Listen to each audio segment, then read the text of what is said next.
Yeah. Did you see that giant Galactus? You see the trailer? Peacemaker? Did you see the trailer for? No. What is it? The stupid video game that you like. What's the Five Nights at Freddy's 2? You saw the trailer for it? Dude, it looks fucking G. It looks good. Like, you know who the villain's supposed to be in it? Tell me. The other guy from Scream 1. Yeah, I forgot his name, but yeah, the guy that plays in Scream. I know you're talking about. That's dope, man. That is dope. What were your thoughts about the trailer? I fucking love it. I think they're gonna go more into the horror this time. Nice. It looks more like a horror story now. Did you see it, man? Shit, I'm gonna ask you this show. Fuck, I didn't even know, Brian, that you were watching this shit. I mean, I saw the trailer. Yeah. I'm not as big into it as you, though. You're not a big fan. You're excited about this. I can tell. I can hear it in your voice.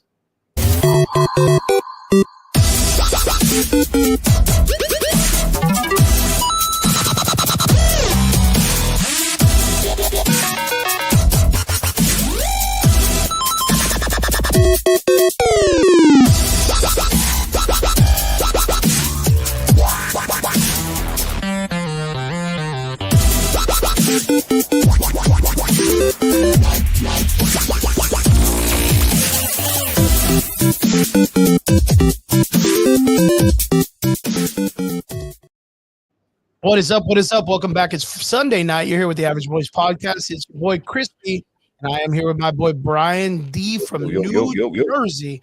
Yes, Brian, sir. what's up, my dude? What's up? What's going on? I do want to give a shout out to Derpy. Derpy is now labeled the running from the smoke guy. He won't stand here and he won't stand here and have an adult conversation, but he will jump into the comments. So Derpy, you get no respect for that. And just for that, I'm gonna kick in the back of Superman to my fullest ability. So stay tuned, sir. This guy ran away from the smoke, talking about glazing, giving each other smoke and shit. That's crazy. Right, yeah, I'm doing great. I'm having a good week. A lot of nerdy shit went on this week, so I'm excited to get into it with you, brother. There's been a lot of stuff going on this week. Of course, the elephant in the room is, of course, San Diego Comic-Con kicked off this past week. And there's been so much content coming out that's been pretty great. Like we were talking about in the intro, they released the trailer for the new Five Nights at Freddy's.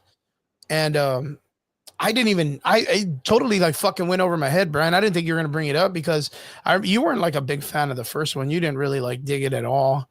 It was better than I thought it was going to be, but like again, I'm not a fan of the the series, whole lore. Right? Yeah, the lore. So it's not going to hit for me like it did for you. But it was cool. I didn't mind it. But and what's crazy is we commented on this the last time that it was very Goosebumpsy, right? Like, it was like a very like careful horror story that kids can get away with, and no one has to be like freaked out. There's like a lot of like there's kids stuffed in animatronics, but they talk about it. There's no like bloody, there's no crazy shit. Like, but the trailer for the second one, did you get to like actually check it out? I saw the trailer. Yeah, I actually posted it in the chat. Yeah, I saw it. Mm-hmm. So now that you saw the first one, I'm gonna be excited. And I was kind of like, when I was seeing everything, I was kind of like, damn. And of course, like, we recently just got the drop of the Mimic Story, which is the new video game that dropped like maybe like a month and a half ago. And it's kind of like revolutionized the Five Nights at Freddy's game. It's cleared up a lot of lore. It's introduced a lot of new concepts and cleaned up a lot of the canon. Okay. But like now that this trailer came out, there's a lot of things that kind of correlate to both the Mimic Story. And well, the concept of the Mimic is, let me break that down for you guys real quick, just so you know who I'm talking about.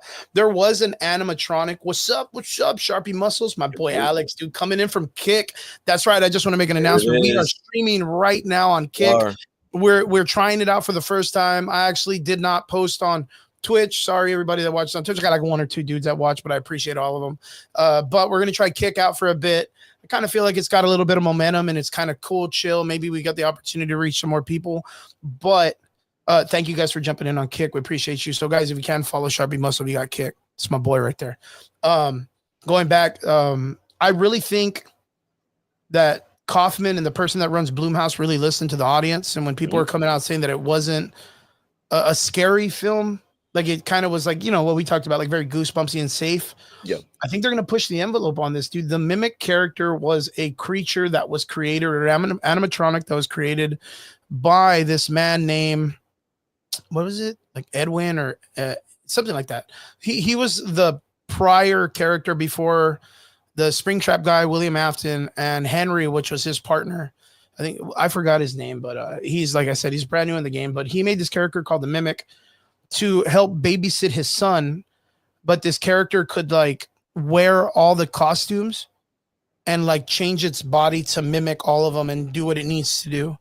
But then it started learning how to copy the child, the guy who created him, and his wife. And there was like this whole craziness where like apparently the Mimic killed the kid on his birthday, and then the Mimic wanted to take that person's place because it was like it would mimic them and then kind of like want to be them. And then it does the same thing to the wife who ends up dying, and then it does the same thing to the husband who ends up dying. And then that creature gets picked up by William Afton to be a part of the Five Nights at Freddy's thing. Like, you know what I mean?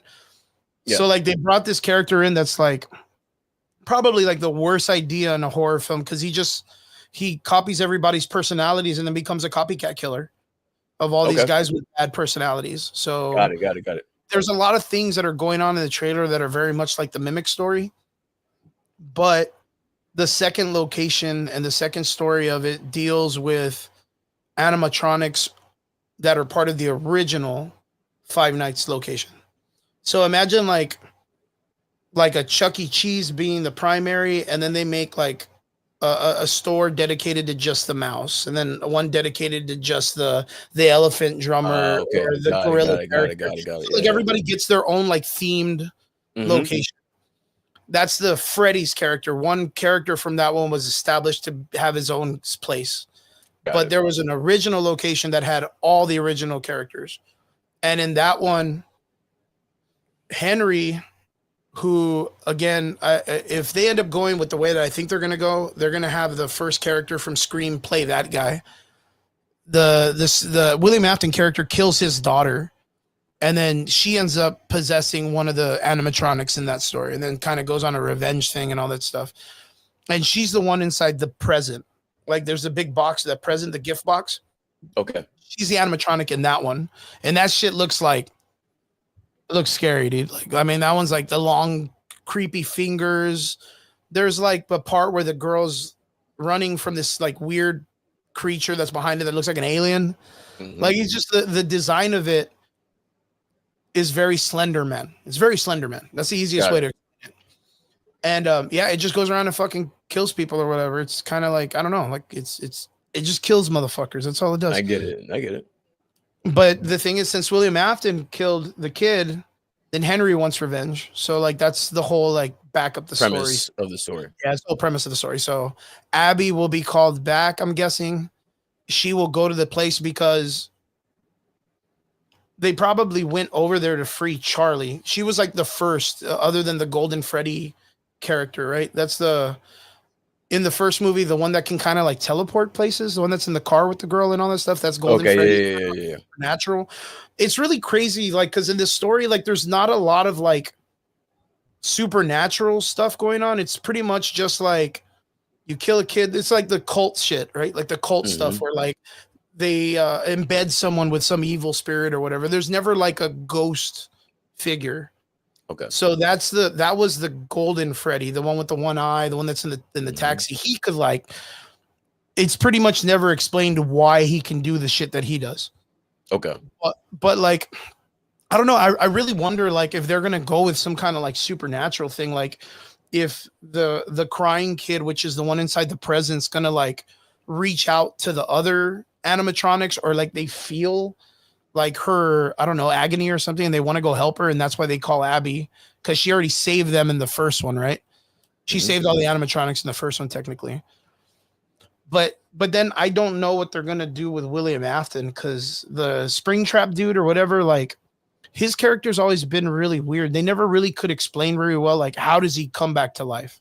And I think that was like a question that we asked, like at the end of the movie, like we were like, how the fuck is he supposed to come back from this shit? Yeah. and he puts the helmet on, and I was like, well, maybe he has some kind of like life support system. I don't know. It sounds fucking real wacky, dude. But Honestly, like, from what I've seen of that movie, asking questions about logic is kind of yeah, you can't taken. really. That's a good question. There's no point, There's bro. no We're even talking chance. about Chuck E. Cheese robotics killing people at this point. Like this, like Yeah, let it go. You'll be fine. You can come back. yeah. You just gotta It's kind of allowed. go with it, right? Well, listen, I love your enthusiasm. If you love Mhm. it, I like it. I am not as engaged with this. Engaged in it. Again, this is a little bit past my prime. Mhm. But I will check it out eventually. The I will say that the trailer looks a lot better than the first trailer that I The saw for the first first one, right? movie. It looks Yeah, pretty fucking good. I'm not yeah. gonna lie. Like I was kind of like whoa shit, like this looks pretty like dark. So hopefully they kind of open up a little bit. I think if they did that, I think you said it too in the first film that you were like, if it gave me a little bit more, I'd be more engaged. Like, don't you Yeah, think? I think if it was, it was, is what PG or PG-13 or some shit like Yeah, that.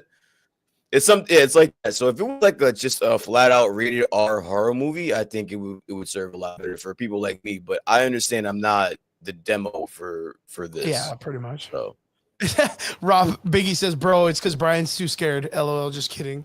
Just kidding. Nope, can't nah, watch I it. think that I think that shit looks fucking cheesy, to be honest with you. Yeah, I'm listen, I'm a horror fan, dude. So it's like I want as much gore, ultra violence as possible, but you're giving me this PG-13 version of it. It is what it yeah, is. it's a little whack. It's a little whack. But like you said, we're not the demo. We're not the demographic Yeah, for it. yeah, But we can still be entertained by it. Still waiting for that 13 Ghost series though. Still waiting for that 13 Ghost series. yeah. Yeah, Looking for I that think too. that'll be dope. Brian, so Mhm. what's going on, man? How was your week? How's everything going? And what have you heard? I know San Diego Comic Con was the thing that was like top of the list. I have only heard two major announcements from there, which was something about the Predator and of course the Five Nights at Freddy's things. And I've seen the Galactus. There's like this guy walking around with like the biggest Galactus costume, which Yeah. again, we're going to be talking about Fantastic Four non-spoilers and spoilers later, things that are leading up to it and all that stuff. But yeah, what kind of stuff, cool stuff did you hear you're coming out of Comic-Con this year? Comic-Con was kind of like not heavy on the news, although it did have a lot of people that showed up and a lot of panels. I think the biggest one that I heard of was James Gunn sitting down with a fully dressed Peacemaker, John Cena, to talk about the second season and how it's Mhm. going to include a lot of Superman characters, and there's going to be some intertwining and explanation as to the multiverse. It is going to be introduced in this show. So Okay. this season of Peacemaker is going to have a bigger arc, bigger arc to the overall development of the DCU as we know. So for me, that was the biggest thing that resonated. I don't know how many Walking Dead fans are still around, but there's gonna be another uh Walking Dead series, and then I think another I think which is like another season of the Daryl Dixon show, which I Mhm. still haven't gotten around to, but I would love to. And like you said, the Five The one Nights in the at UK, Freddy's. right? Like he goes off in the UK. Yeah, Is that the yeah. yeah, that's where he goes off like in England and shit, right? Yeah. And Nice. then Avatar. I don't know if any of you that have seen Fantastic Four got a uh Trailer. Avatar trailer, which was shocking because we didn't know that was gonna happen. So that was pretty cool. Tron came out with another Trailer. trailer, which I'm kind of on the fence about, Tron and how I feel about that. Um, I think that was all that I really saw. I'm looking at the list now. They talk about the Toxic Avengers, How do you feel about that one? Star Trek. Um, I'm kind of iffy. I think with today's technology, it would be a lot better served in this era than the Okay. past. So listen, depending on the trailers is going to kind of gauge on whether or not I'm going to get into it or not. But we'll see. What about your thoughts? I mean, because that's like our era, like the Toxic Avengers. So Yeah, when we yeah. were growing up, that's what we were around. So what are your thoughts about it? I kind of like the kookiness of like the '90s era of making movies back in the day like that. I kind of feel like it doesn't. I don't think it's gonna work nowadays because it's very much like a Jay and Silent Bob Strike Back kind of film with just Okay. people with superpowers, which is like the end when he's fighting Mark Hamill, and like it gets really silly and out of pocket. Like I don't know if people are gonna get it as much, but nowadays with the meme culture, I think it's pretty much a meme movie. So I think it might just work. I want to go, Javi. We're not on Twitch tonight. We're going to be running on Kick today. I'm going to give Kick a chance and see how it goes. See for a little bit and see where we're running with. But thanks, brother, for jumping in on Facebook. We appreciate you. Yeah, but the Toxic Avenger, I'm not really like.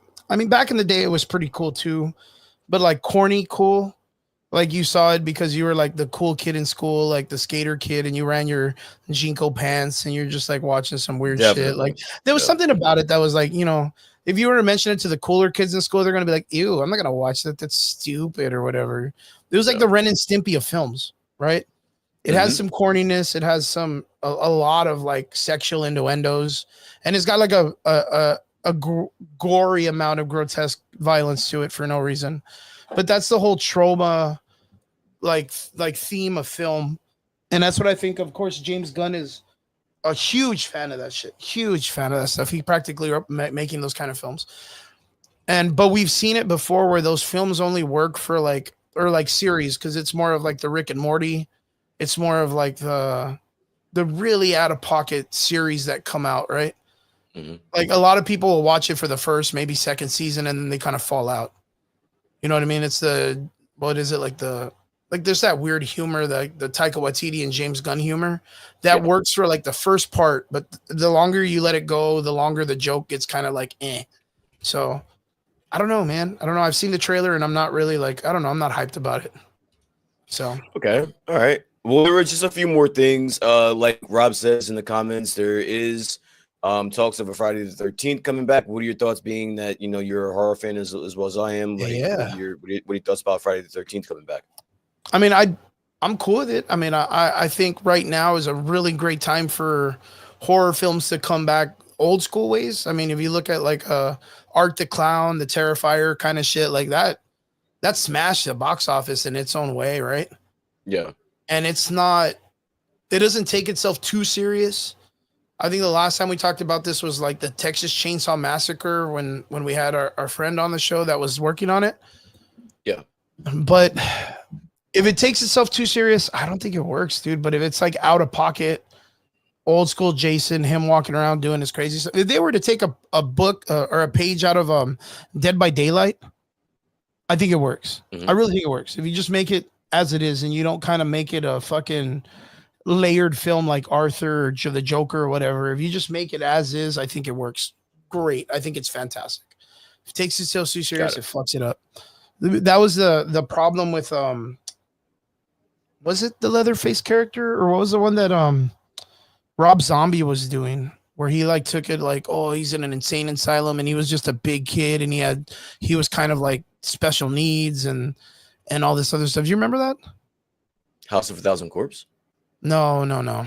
It was recent. I want to say it was Jason, but because it had to be like he did. I think it was it Jason? Like Halloween, right? Because he brought Jamie Lee Curtis back.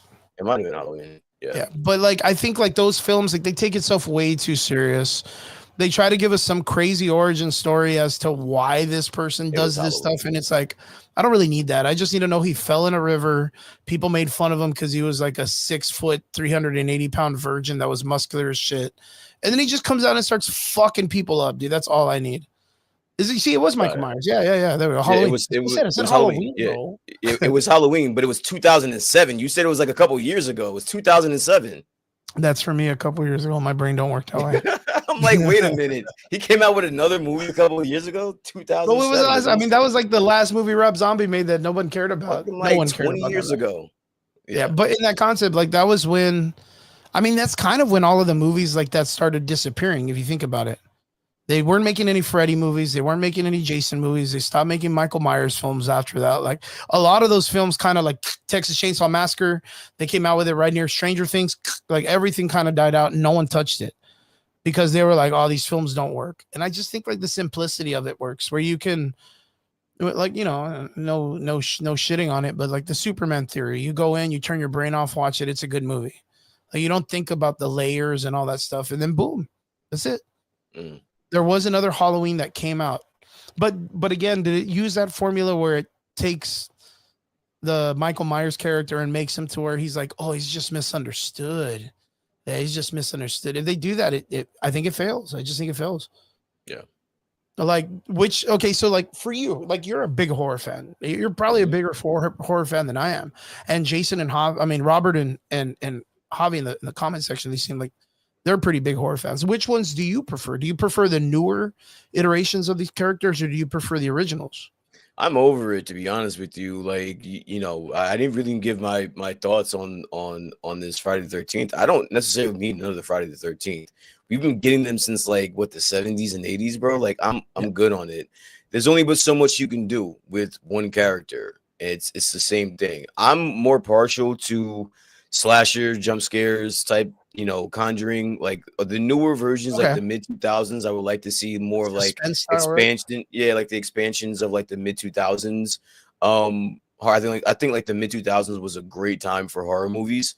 Even now today, like you can still get some really good horror movies, but I don't need any more Friday the 13th. I don't need any more Halloweens, dude. Like we've seen it all. We've seen everything that we need to see with these characters. You flush the fuck out of these characters. Like you use Jamie Lee Curtis for literally 30 years in one fucking, you know, in one, you know, movie. So it's like I'm over it. Didn't she already fucking wipe didn't she like clean her name out already, like with the story? Like she already went and like died or fixed her shit or some shit? I didn't see the last one. I couldn't tell you. Like I said, I'm over it. I think I saw the first of the three in the movie theaters. Me and a bunch of my boys. Mm-hmm. It was like maybe like 15 of us, bro. We went to like this really old school theater in town by us that I actually grew up going to as a kid, and for some reason it's still fucking open. But we went there with the old school theater and saw that movie on some bullshit crappy thing, and after I saw that movie I'm like, okay, I think that was the last. You're like, that was enough taste. That was the last time I need to see a Jason. You're like, I understand why we have comfort now. Yeah, better or screens and shit. Yeah, that's crazy. Nah, but like for me it's one of those things, like I do understand the concept of like leaving the old school in the past, letting it kind of like, you know, work with something. Like there is a bunch of new quality shit out there. You do have people like Art the Clown. You have other, I mean, they could even, I think right now is a good time for them to pick up and redo Hellraiser. Like I think there's enough technology and film that can make a really, really good Hellraiser compared to the back in the day. Yeah. Same thing with maybe like a Puppet Master, because Puppet Master, you go back and it looked fucking wonky back in the day. I was gonna say they did a Hellraiser like 2 years ago. Yeah, and it was all right, but I kind of feel like it's kind of like the Aliens franchise, right? And nobody fucking watched it. Yeah, I was gonna say the reason why is because I think it's like they get the wrong concept as to why people watch those movies. Like some people will pick those up and be like, oh, it's because of like the dominatrix shit. That's why people watch this. And I don't think that's why people watch that shit. I think they watch it because of the horror factor. And it just so happens to have that. So a lot of people will jump in and throw an egregious amount of like violence and grotesqueness into it, thinking that's what people want. And that's not what people want. No, they just want a solid movie and they want it to work. Honestly, that's bullshit. No one goes to no one watches a horror movie looking for a solid fucking movie. Like we just want fucking gore and jump scares. Like no one is looking for Oscar award-winning movie from fucking Jason. But I will agree with Javi though. I mean, if I were gonna take one of the IPs from back in the day, I personally, I mean, it's not a secret, I'm partial to Nightmare on Sure. Elm Street. That's my favorite. Yeah. So like if they were gonna do a reboot about one of those, IPs, They did. I would back to Nightmare on Elm They Street. did it. No one saw it either. They did do the remake of it. Remember? It was like 10, 15 years ago. That's the same thing we're talking about. All these movies were like fucking more It's than 8 years ago. different. It's different from the Hellraiser that was 2 years ago, as opposed to the Freddy Freddy's movie that I was get it. when I didn't even have a child yet at that point. You know what I'm saying? So it's like, yeah, I get what you're saying, but at least that one has some time in between and can To let it cook and shit. and it can use a reboot. Yeah, they let it cook a little bit. I get that. I agree. Yeah, there's a couple of what's the one movie that I would Event Horizon. I think Okay. they would be a badass like return to Event Horizon. I don't even remember that movie. Did you ever I see did that see one? it. That was. Did you ever see? You never saw her Event Horizon? No. That's a fucking scary fucking movie. That's a pretty good scary movie. It's a big sci-fi film. There is a new. They just released the couple of episodes, or maybe even the first season, or this getting close to it. The Aliens Earth. Have you heard about this one yet? Wait, no, I think I did see Event Horizon. Isn't it with the chick with the black eyes? Mm-hmm. That's the same one, right? Yeah. Wasn't there a chick with like black eyes? Yeah, it's the one when they're in space. They're reaching the event horizon of a Wasn't black hole. was it Lawrence Fishburne? Yeah, Lawrence Fishburne's in it. He was in it? Yeah, I so did it's see this it. guy Okay, from I saw Jurassic it. Park. Yeah, I saw it. Yeah, I saw it. That's a fucking G movie. Yeah. There's a lot of people that talk about that being the baseline of Warhammer 40,000. Look at me pulling that out of my ass. I did see that. That was pretty G. I'm not gonna lie. That was pretty fucking G. And for that's your from movie. '97, by the way. Like you keep bringing up movies that you're acting like it was just like 5 years ago. This is '97. It was 15, but yeah, I did see Event Horizon. That's where my brain sits all the time around that year line. Yeah. That's why I'm gonna be all fucking Fantastic Four was better in the fucking 2000s or whatever. Yep. But yeah, Event Horizon would be a really nice return if they could kind of like expand on the lore of like the horror planet. I think they did something kind of like it in either what's that fucking thing that they do the animated series on Netflix, which is like Cheat, Lie, and Repeat or something like that. I don't know. Love, Die, Hate or something. Love, Hate, Lie. Okay. Yeah, they do like a really, really good sci-fi one on that one where like there's an astronaut that has like this girlfriend in space, and then all of a sudden you find out he's in like this spider web of like alien goo, and they're like fucking with his brain and stuff. It's really, really good. Oh, you know what? On an offset, in real reality, what's your take, Brian, on the aliens or something that Harvard professor found out that's coming to Earth or whatever? Did you hear about this? You got to clue me in. I Apparently, a Harvard professor said that there is an alien object that is on its way to Earth that is supposed to get here in like November 2026. Okay. So that's going to be this generation's version of the Y2K thing, I guess. Oh, that was no, dude. Do you remember that one dude that was the Baptist church guy that was talking about the what is it? The church shit? What is it called? When they get taken, the rapture. It's gonna be the rapture. It's gonna be the rapture. You didn't hear about this? Honestly, the aliens coming to take us all home did not cross my timeline. Sorry. No, I missed You're that like, one. but it's okay. I'm about it. Might as well, dude. Might as well about now with all the craziness. Didn't hit my timeline. I'm sorry. Yeah. So Comic-Con was pretty good. They did a really cool trailer for is it called Predators Hunters? Yeah, so a new trailer drop for Predator as well, which I posted in the chat as well. Mm-hmm. I wasn't interested in watching this movie, but that last trailer kind of got me in there. Yeah, kind of got me interested in seeing it. So yeah, it's really good. It looks really good anyway. Knowing that they have this like trophy room of ex-hunters that have survived meetups with the predators. Mm-hmm. And that there's a possibility that all the previous badasses could get out and make a team, a squad, and hunt each other down. I think that's a fucking G idea for the Predator series. It's so cool to see like Predator stories and all the crazy sci-fi tribal concept of these like Spartan creatures in space.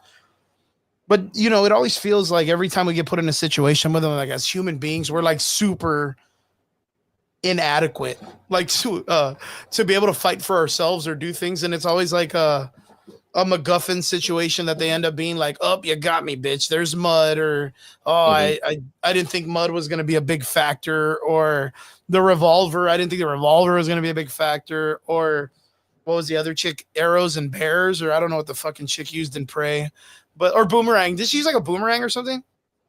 Yeah, I think it was like a boomerang. It was something like real corny, and we were like, okay, all right, but it worked for me. That shit. It was I a like good movie. It was cool. Yeah, I enjoyed it. I was just like, God damn it! Like, I have to like this. It's really good. But But speaking of Predators, before we get off of Predators, there was one more thing that I did see that I just was reminded of. There is a Predators animated series, Killer of Killers. Yeah, that's the one. Yes, that's the one, and it basically showed a frozen Arnold Schwarzenegger and Danny Glover and the Prey chick, right? Is that what you're talking about? Where like yeah, that's why I'm even. That's so cool. Yeah, that is so dope. What do you think about that? Wait, were you just talking about that? Because I was looking that up while you were talking. That was the whole thing I was talking about. I was like, I think it's so cool knowing that there is a ship with like all of these people that survived Predator accounts. Oh shit! Because like I was hearing you, but I was looking up because I knew that was something that I wanted to get it correct. So I was listening, but doing that at the same time. Yes, that is cool. I did see that. That did hit my timeline. So yeah, I mean, listen, any kind of nostalgia with the Predator franchise, I'm all for it, dude. I'm all for it. Yeah, I just think it's so cool. Like I said, it reminds me of like. Do you remember when we were young and we played fucking Halo for the first time? Yeah. And we get fucking Master Chief out of the little icicle box and he just goes in and wrecks shop. Like that's the first thing that popped into my head with an animated version of Arnold Schwarzenegger coming in and wrecking shop. And then Glover doing his like not a Die Hard, but what was the other movie? What was the other movie he was in? What was it? Lethal Weapon. Lethal Weapon, like all of his like corny one-liners and like all of his, you're really gonna do that? You're really gonna do that to Mel Gibson's character, remember? Like all of that banter between him and the Arnold Schwarzenegger character would be good. And then them being wowed by this like 4 foot tall little 83-pound woman coming and doing a bunch of crazy flips and shit off of walls. Like, I don't know. I think it's cool. I think it's cool for an animated series to see him jumping around doing some Matrixy ass shit. And them fucking wrecking shop on a whole ship of Predators. I think that sounds fucking dope. That sounds super dope. Then they just make like a fucking Avengers team versus the Predators. Like, I mean, don't you think that would be cool? And don't you think it would be even cooler if they got like, do you remember Survive? Is that what they called it? Predator Survive? And they had the samurai scene. The game. You're talking about the game. Right? No, there was a movie with Jody or what's his name, the guy the pianist, Brody. Oh, okay, yeah, Brody. There was the samurai scene. It was him and the Predator with the guy with the samurai sword in the field. Yeah. It was Predator versus Predator, and they were kind of caught in the middle. I know what you're talking about. Yeah, all they need is that guy. They need a guy like that in their squad, and they pretty much have everybody. You know what I mean? Yeah. Or maybe they need like a comedy relief character in the middle just to kind of be corny, like a Judge Dredd, the Rob Schneider character. Yeah. Like they need one of those just to be in there doing silly shit. And you got it. You literally got an 80s action flick with an Avengers kind of team. And then boom, the Predators got its fucking groove back. That would be pretty dope. Yeah, but I really like that trailer. Something that I wanted to talk about that kind of came out of this too was I don't know if anybody heard about this, but we talked about it a little bit last week, and it kind of correlates with what's going on right now in the current like development of the Marvel universe. Is we had what is it, like a confirmation that Spider-Verse was going to be pushed back. We heard about this like last week, right?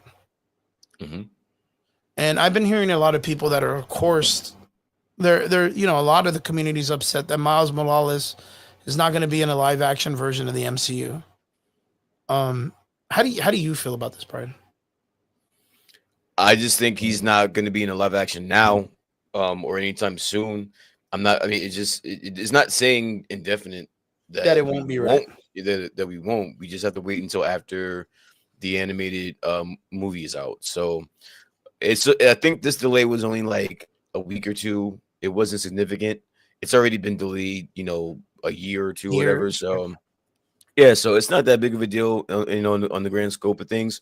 But I mean, for me personally, the fact that he won't be in Secret Wars is kind of a little bit. It sucks. But Yeah. listen, man, Sony has control. So there's no, it's not worth bitching or being pissy about it. It is what it is. Let them do their thing. The one thing I don't want is I don't want Sony to put out a Miles Morales movie. Live action, right? Yeah, I think that would shit the bed. That would suck. If I kind of feel like Kevin Feige is slowly starting to get back into his groove, and I think Miles would be better served in his hands as opposed to Sony's hands. Personally, that's my. Are you feeling a little bit better? I know we're not in the talks for the Fantastic Four yet, but are you in a little bit of a better place with how Marvel is treating its IPs right now? Like with the last two movies, the Thunderbolts and this one, not including Ironheart, because Ironheart was like 3 years ago. And honestly, Ironheart tracked. I don't know if anybody knows that, but if you look on the Nielsen ratings, oddly enough, Ironheart charted. So kudos to them. But yeah, that's good. But when it comes to Thunderbolts and Fantastic Four, listen, am I getting the same feeling that I got pre Silver? I mean, not Silver. Pre Silver Age, yeah, you call it Silver Age. Endgame and no, I don't have that feeling. But I do think it is an improvement, a vast improvement, as for what we've got in the past couple of years. Take out Deadpool and Wolverine, but everything else, that's on its own. Everything else has been kind of lackluster, to be honest with you. This is a step in the right direction.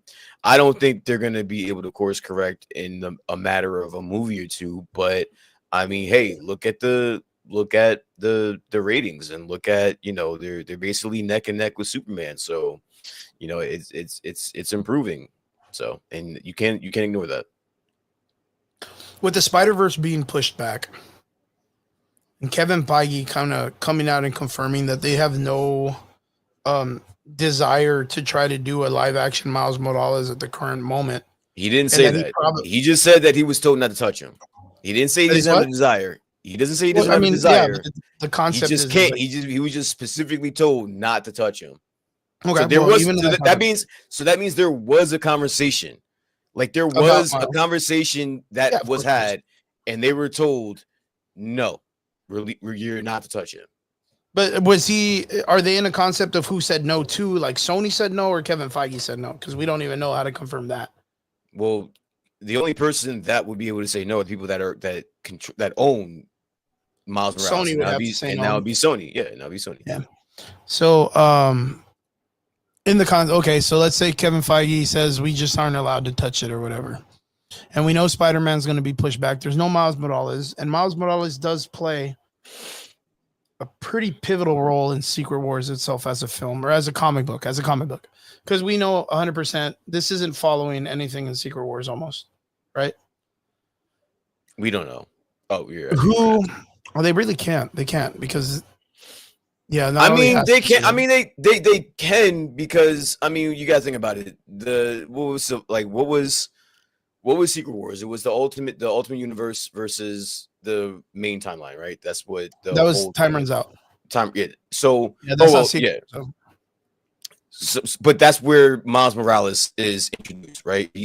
That's what's leading up into the conflict that we're heading towards. So if we are going to get Miles Morales in Secret Wars, it would have to take some of that and introduce it in here, right? So like he is the only reason why the Ultimate Universe was a part of this, because he was the biggest thing in the Ultimate Universe. The Ultimate Universe themselves was pretty big because the Ultimate Avengers is literally what the MCU is based on. Mm-hmm. And then we had the canon MCU, which was where a lot of the stories that were the most famous stories coming out of. So there was one part where they had every story canonically thought of throughout the MCU. And then there was one push to be like, yo, what if we had superheroes in our world? Who would they be and what would they be? And how would the world react to it? Like a more realism. And that's where we got both of them. So, and that was where they got to do a bunch of like extra shit too. So, um, yeah, like the most famous character out of the Ultimates universe was, yeah, Miles Morales and the Maker. The Maker was the other most famous character, which was a villain, Reed Richards, right? Mm-hmm. So I don't see a point in making like a whole film to just establish two characters like that. Like, yeah, of course, like the Fantastic Four, because they're going to be a major player in the asset of the game. You get Franklin Richards, who's going to be another major player. The Thunderbolts, 5-6 characters going to be playing some type of extras roles, like moving around pieces and just chess pieces. They're just establishing chess pieces. Mm-hmm. But like, how? Who, by chance? Because we'll get Tom Holland in the film. Who will take the role of Miles Morales in the Secret Wars movie if they don't establish a guy? I mean, I don't think we're getting the Ultimate Unit. Like, we're not getting the like a version of the Ultimate Universe. So if they don't have Miles Morales, then I can't see them even attempting it. So if they don't have that at their disposal, I think we're just going to be focusing on the X-Men universe, the 616, and then whatever timeline this Fantastic Four is from. I think that's going to be what we're dealing with. Oh, it's kind of weird. I would like them to fucking have Miles, because like the whole Spider-Man dynamic, yeah, like, and then not only that really plays a good factor in the all new, all different on how Miles Morales comes back to the universe, because the person who then creates the new timeline gives him like permission to continue to stay established. But if you don't have that, then you don't need to have a permission. You just end up being in that universe. It's kind of like the way they established the X-Men or whatever, the way they're going to do it and consolidate all these characters. So maybe we end up getting him as the new Spider-Man, and Tom Holland ends up, dying like the Ultimate Universe or whatnot in the newer like universe that they're going to create after Secret Wars, right? Maybe you get to kind of get away with a bunch of shit, right? Yeah. So yeah, I can see that. I always tell you this, that there's certain factors that have to play out for the stories to kind of equal a little bit of the story from the comics into the film, right? Because there's a lot of things that us as fans and that the company wants to put out there because it knows that the fans are going to want to see that, right? Yeah. Because if not, then why call it Secret Wars if you're not going to use anything from it? Yeah. With the Fantastic Four, we got Galactus. We got Franklin Richards. We don't have, of course, a Beyonder and Owen Reese, but we do have Franklin Richards, which if you read comic books, you know exactly what he does. So you don't need three versions of himself in three different ways. So you got Franklin. He can kind of do it. But like it's just so crazy. Like what's up, Vince? Good to see you, my man. Good to see you. There are a couple things that I want to talk about based on the Fantastic Four story into Secret Wars. Now that we got it, a lot of the stuff we were thinking that was going to happen didn't happen, right? Which was like the way that we figured the ship comes into the new 616 universe of the movies. Like we thought it was going to be like, oh, they're escaping the planet. I said this, that in the comic books, Reed Richards is like, well, if we can't figure out how to stop the worlds from exploding, then we need to figure out how to get off it and save ourselves. With the life I think I told you about this, and we've talked about it before. So I had this theory that was going to be like, oh, dude, he's going to make the life raft and he's going to get off planet or whatever. And it ended up not going that way. So it's not a spoiler. It's just a disproven theory on my factor, right? Yeah. There's a bunch of other things that they did instead with the Fantastic Four, which will give us a really good concept, right? We'll go into this right now, which is we got Fantastic Four non-spoilers. Brian, I'll tee it up. Nope. I want you to get Okay. teed up real quick. Let me just go grab something to drink because my throat is killing me. Hold on 1 second. Hold on 1 second. Yeah, you want me to? Yeah, I got you. So right now we're gonna be talking about non-spoilers. If anyone in the comment section has not seen the movie, you guys are gonna be okay. But if you have seen the movie and you're in the comment section, let us know overall what you thought of the Fantastic Four film without any spoilers. We'll make sure we put it up first on what we're gonna be doing for the spoilers concepts. But Vince says, I finally saw Fantastic Four, the new Jurassic Park movie. Now I can finally rank first, second, and third. I haven't seen Jurassic Park yet, but I just want to take this time out to Yeah, pat yeah. myself on the back because I so eloquently predicted that Jurassic Park was going to kick everyone's ass this summer. Oh yeah, Jurassic Park. Yeah, you got that shit right on the button. It's been whipping the shit out of everybody's movies. But It's did at you like see 700 today? million, bro, like 750 million or something like that. Did you see today that Superman reached 500 million today, or like yesterday? I saw that. Hey, good on them, dude. Good on them. You know, they need to make a win. We talked about this before. However, we Okay, accepted the okay, movie. listen, I get it, Mhm. but with all the discourse, and I'm going to say something to you that I said last night. I'm going to say this out loud because I think it needs to be said. The rise, I mean, the longevity of this DCU is going to ultimately fall on the fans. And you guys are about just as toxic as the Star Wars fandom, and you guys will be the downfall of this. I've been watching the engagement online back and forth about which Superman is better, which movies are better, Yeah. all That's for it to true. ultimately be about neck and neck. And mind you, this Superman 2025, they still need like another 170 million, Just to almost make 200 even. million. No, just to get to where Man of Steel is. Oh Just to yeah, tie, yeah. just to tie them. Yeah. So like you're sitting here giving them praises, but like you still have to understand they still need like another 200 million just to tie Man of Steel.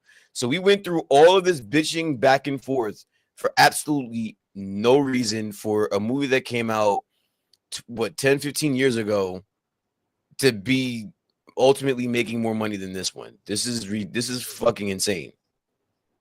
Yeah, but at the same time, like that movie was on a different historical timeline than what we're at right now, financially and Also, everything.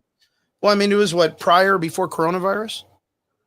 okay. Like, let's just put that out there. That destroyed the movie industry like tremendously. So there haven't been billion-dollar movies since coronavirus. I mean, yeah, there has been, right? So I then what mean, are we fucking, talking about? but I mean, I'm just saying, like that changed the ever staying concept of films. There's going to be a lot of films in that might have been very, very well before that failed. Chris, for a low budget movie, I understand that. Yeah, For a movie that was reported, for a movie that was reported to like break records for like marketing budgets, I'm not gonna give you that out. Like that makes no sense. Okay, well, let me ask this then: how much did the movie Arthur make, or Joker? $1 And billion. I always go back to that shit. I always go back. It's $1 billion movie. Yeah, like how does a movie like that make it when the fan base is not as big as Superman at all? But it's just that it's such a weird. You're literally making my point for me. No. But I'm just asking this, and I just want an explanation. And I'm just asking because it confuses me, and I want a better answer than what I can give myself. How does that, in the current status of our communities or whatever in film or art or people that watch movies, how does that movie make $1 billion? But a movie or but a character that like an IP like Superman that you would think would make the same or more because it's based on its popularity would be better or wouldn't make it as not even close. I have Not a theory, close. but being and I listen. I think you're a smart guy, right? I think you're bright, right? Why don't you answer that question? Give me your best answer as to what happened with that. I see, but it's weird because I think it's more based just whatever you think it is. Yeah. Tell me what it is. My theory and my thought process is people like that shit because it's edgy, and people want to be like, "Oh, look at me, I'm associated with this. This makes me edgy. Look at me, I'm cool." And then they watch it. That's they post more. about That's it, they talk no. about That's it, a that no. That's a cult. Okay, but That's I'm like just telling you. I'm that's telling like you a what my brain that's says. like a cult classic. Like cult classics don't make $1 billion. Yeah, that's what I'm saying. But people will watch that movie because they know the Joker's supposed to be like this, like, oh, he's the edgiest villain in the DC universe, and this is like a dark, mysterious, like, oh, you don't know me, you don't know my story, and people are like, oh, look at me, I like this shit, look at me, like, give me value. And that's the only reason I think the Joker was successful, because other than that, it's a shit movie. Like, I think it's a shit movie because it's just based on 2 other films that had already been built. And it wasn't really much after that. And then they fucked up the second film with a whole new, like, with like $1 billion star Lady Gaga in it. Like, how do you fuck that up? But again, like, those are my thought processes on it. So, like, what do you think it is that makes a movie like that $1 billion and a movie like Superman not? Because it was, for first and foremost, it was better written. So just so that we're clear, in order for a movie to make $1 billion, it needs to have rewatchability. You're not gonna make $1 billion with people just watching a movie one time. You're not gonna watch a movie more than once if the fucking story is ass, right? So that 100%. right there, just by logic, answers your question. So like, the story for Superman is ass. Most people are gonna see it one time and never go back to it because they will not watch that dumbass story again. The Joker was written better and it was shot better. And you got Joaquin Phoenix, which is one of the better actors of this generation. He's a better creative writer. See, it's so easy to explain as to why that movie made $1 billion and this suck ass movie Superman is still struggling to get up to where fucking Man of Steel was. Yeah, like that's so easily explained. No, and like I said, like that's the way my thought process is, and I'm not asking about like the fundamental like advertisement or anything. I'm asking like in general, how is it? Like I said, how is it a movie like this Superman spent this movie Superman spent advertisement wise the Superman movie was should have made $2 billion. Yeah, 100 million fucking percent. The advertisement for this film, I think I heard someone in another fucking video be like, bro, with the advertisement that the Superman movie was putting out, you would have assumed that there was no other fucking movies coming out like in the theaters this whole year with how much advertisement they were putting out. Which, mind you, would think would get people to the theaters. And again, like the Joker, it was talked about, it was praised, it was talked about being like the next best thing since Anthony Scorsese and all this other stuff. And then you watch the movie and it's like, oh, okay, well, it's nice, whatever. Like, ooh, was it the Joker or wasn't it the Joker? But it's a Joker because it's in the title, so it has to be the Joker. There's a bunch of weird shit, but that movie was fucking amazing. Like you're the minority. Like you're literally the minority here. I'm always the minority when it comes to like you're the minority here. I can't agree with any of your sentiments. I think movie deserved $1 billion, and this is where I always DC movies. There's one moment where people are like, we don't need a fucking origin story, and then when you don't need an origin story, people get an origin story, and they're like, oh my god, that was the G-est shit. Like the Joker doesn't need an origin story. I don't know why everybody was hyped about an origin story about this guy. Like that's just what it is. Like. I don't know. Like everyone talked about it. I made a fucking $1 billion. Somebody was interested. Yeah, somebody was interested in it. I'm telling you. Yeah. But for me, it was like I said, like I thought the Joker movie was lame. I didn't like it. Fair enough. I still don't like it, but I mean that's. And I'm at the point where like with the people like with Derpy and shit, like I'm done arguing. We'll just let the numbers do what the numbers do. Like I'd rather talk about the numbers as opposed to your thoughts or your feelings. I'm not like it. That's your personal opinion. Yeah, that's personal opinion. All of this is just art, right? Art is subjective. You can have your feelings. You can feel one way about a movie, and I can feel another way about a movie. That doesn't mean that the discourse needs to be where Derpy is running from the smoke on a show where we just sit back and just talk shit. Like that's ridiculous. And then, mind you, Derpy, if you're still here. Mind you, he's the one that reached out to me to tell me that Fantastic Four was mid. I don't want to have this discourse because I've realized that DC fans are just toxic as fuck. and they like to invite people into their toxicity and shit.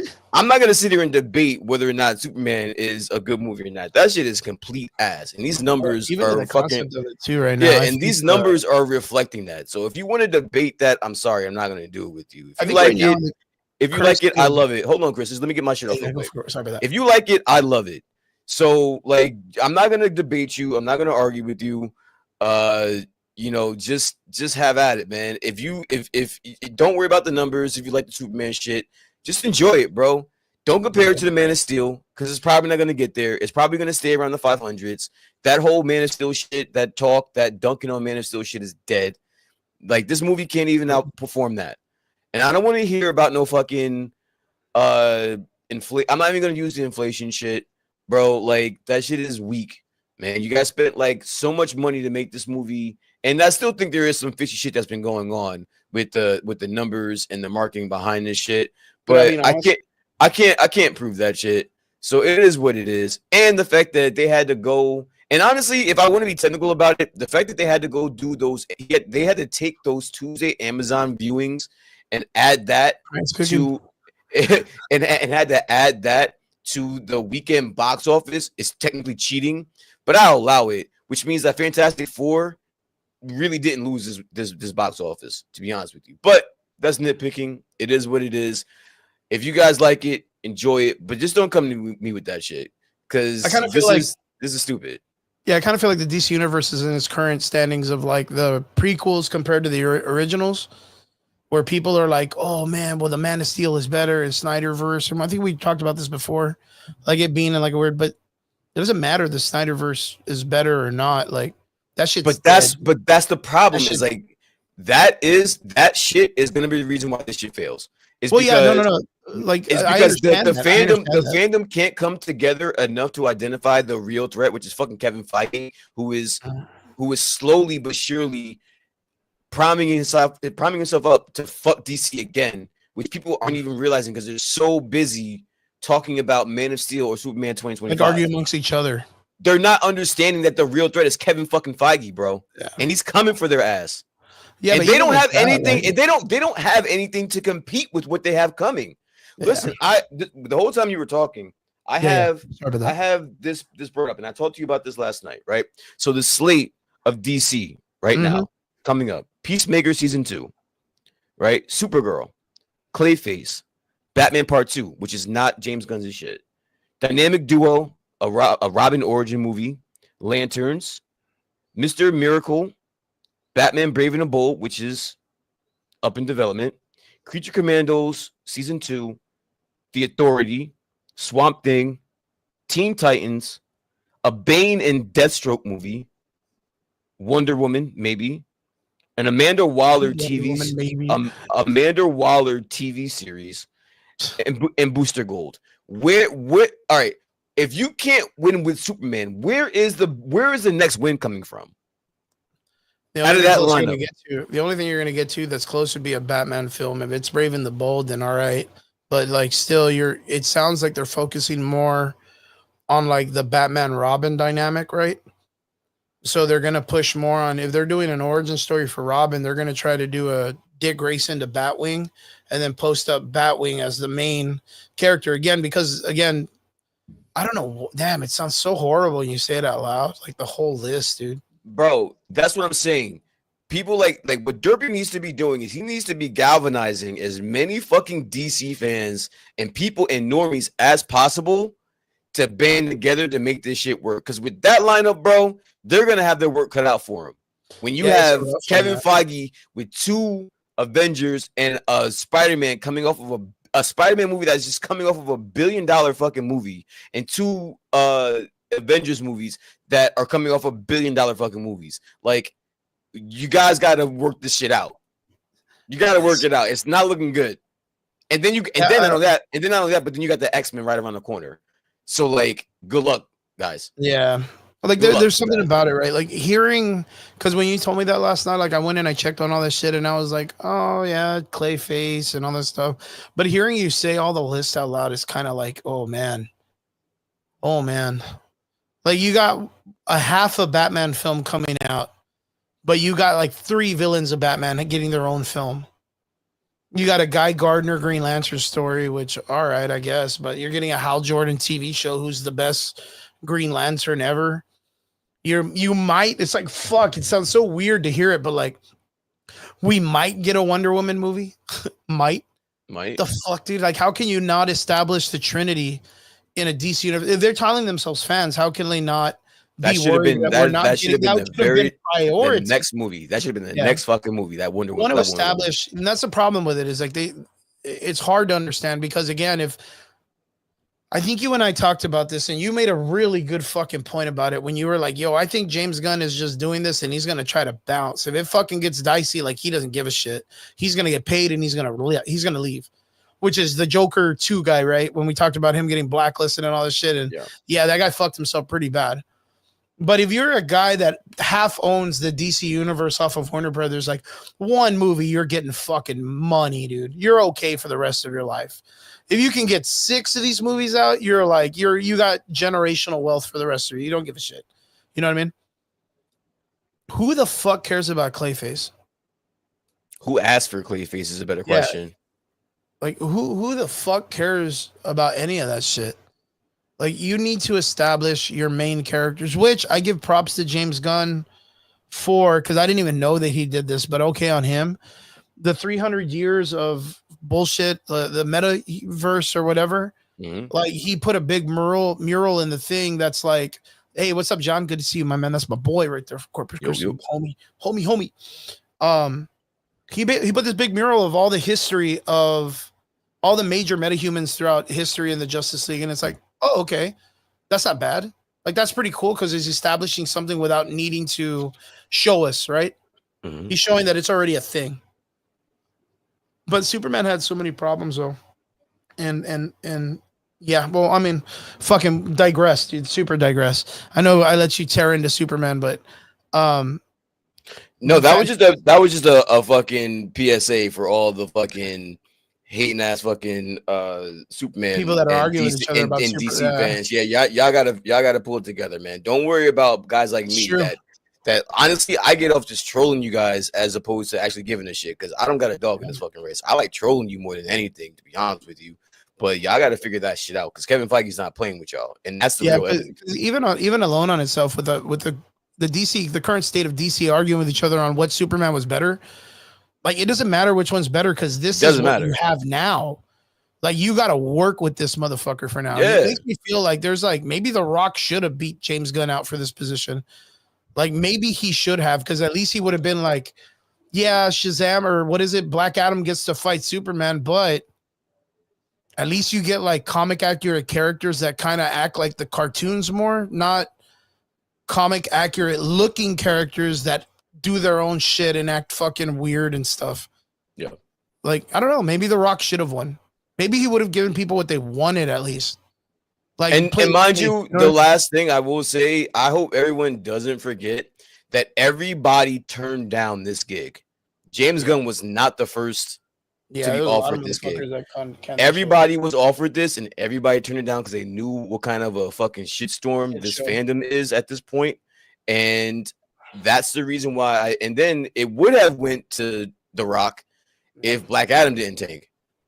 But once that sank, then there was nothing. That was it. Then it went to James Gunn.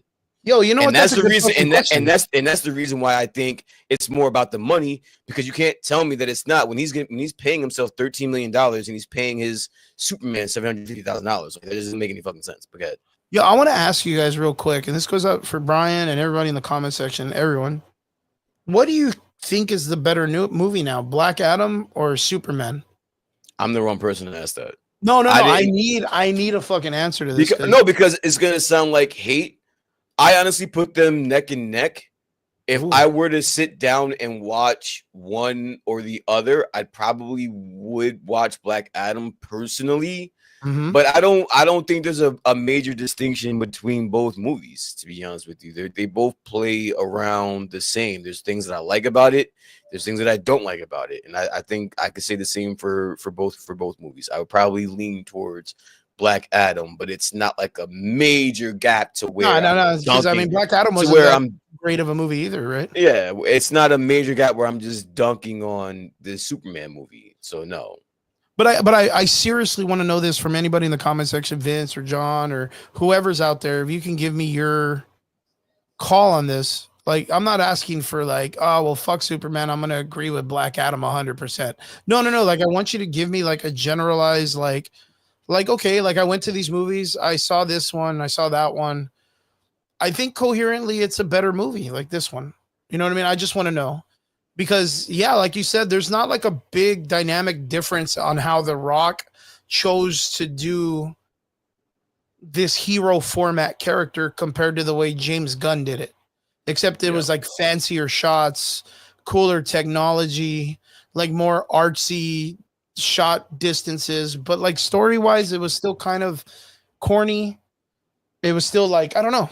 I'd like to know if anybody's out there comparing the new Superman and the Black Adam movie. What do you guys think? Not that Henry Cavill comes out. I don't give a shit about it, but just in general. But yeah, Fantastic Four non-spoilers. Brian, overall, the Fantastic Four movie, good, bad. What's your take on it? For Fantastic Four, I think it was good. It was good. It wasn't anything spectacular. You know, it wasn't something that I thought was the best thing I've ever watched. But I did enjoy it, you know, more than anything else I've seen in, you know, recently, including everything you think I'm talking about. And I enjoyed it. I thought that visually it was on par with some of the best and the MCU has to offer. I would suggest everyone, if you get the chance, watch it on IMAX. There is a big difference watching it, you know, on how you watch this movie. 27 bucks, but 27 bucks, maybe. Yeah, well, I got the thing. Yeah, you get the AMC shit, right? Yeah, because I'm not paying $27 every time I want to watch a movie. So if that was the case, which ones you watch it on? Yeah, I'll pay you your 24, 25 once a month, and we'll call it even. Yeah. So yeah, I enjoyed it. I think that it was money well spent on Pedro Pascal.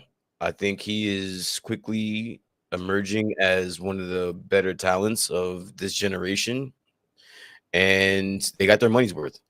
I think actually everybody did an amazing job. I think Sue Storm was a little bit annoying at times.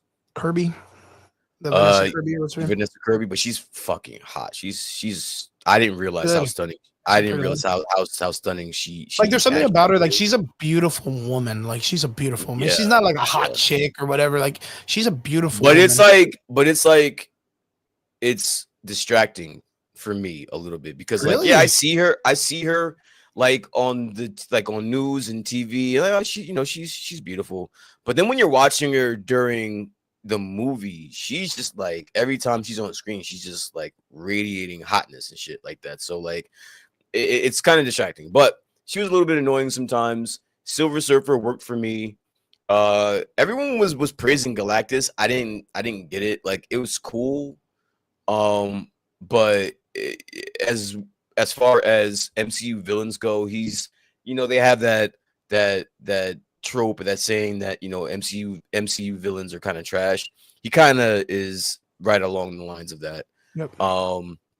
So yeah, man, for me, it's okay. If I, you know, were to grade it without non-spoilers or getting too much into detail, I probably would say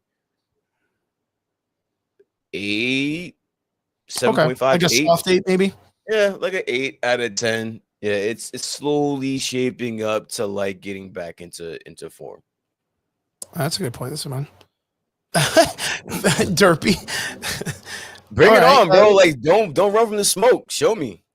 Vince says he also rates it an 8 out of 10 for the Fantastic Four. It's a good movie. Yeah, I agree. It's good, but I feel like it's safe.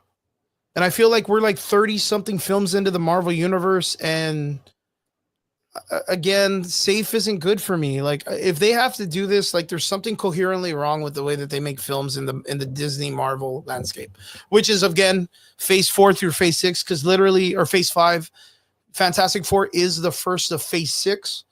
So there's literally two phases of just nonsense that the Marvel universe made that a lot of people just didn't dig. What I mean, I'm gonna lightly say that because we had That the was them not playing it safe, by the way. no, what not playing it safe was going all the way and doing 10 years of films and hitting Thanos and Secret Wars and all that other stuff. That was unsafe as shit because it didn't follow any Thanos storyline. They just made that shit up as they went. None of that stuff coherently went with the Infinity storyline. Phase 4 and Phase 5, which are undeniably the worst of it, was them not playing it safe and them trying to appeal to a broader thing, and again not playing it safe, and it extremely backfired on them. This, yeah, well, I mean, they could not risk this. This is the movie that's leading into a potentially $1 billion fucking movie or 2 movies. You can't. Yeah, they have a bunch of films that got to hit $1 billion right now. You can't play it unsafe and miss this time. So sometimes it's good to hit a single. You don't need to hit a home run every time. Your home runs, it's like a baseball lineup. You know what I'm saying? Like, that's a good call. Your leadoff man. You don't pay him to hit a home run. You hit him to get on base so that your third and your fourth batter can bring them home and hit home runs. Yeah, 100%. 100%. I'm not saying that it's wrong what they're doing. But again, like, not playing it safe is what I'm not saying that they're doing with the character of the Fantastic Four. You know, adding a Galactus walking around, being a weird ball, being a money ball, being a weird guy, and just being like real clunky as a character. You know, us as old people may watch that shit, and the younger crowd may be like, that's kind of goofy, but I guess Fortnite or whatever. Like, there are going to be a lot of people that either like it or don't like it. Even yourself, knowing that you've read comic books and you dig Galactus, you're like, ugh, it was kind of weird. Yeah. Even knowing that this is 100% what we fucking asked for. You know what I mean? Like, we asked for this because we were we hated the cloud or the smoke that they put in the last movie. But I mean, for what it's worth, like I said, like, this is a movie that played it safe. It was literally the second 2014 or whatever film, minus the fact that Johnny Storm doesn't get like what he gets, like powers or steals other people's powers or whatever the fuck. They give him all the powers at once. You remember that shit? Or was that Dr. Doom that stole everybody's power? I think it was Dr. Doom. Yeah, I think it was the first movie that they did that. But again, it's such an old movie that I can't even remember. The Silver Surfer goes out there and does some shit to stop Galactus, right? And Sue dies in that film also. They do the whole fucking crying scene and all that shit also. It's literally the same film with a whole new just coat of paint.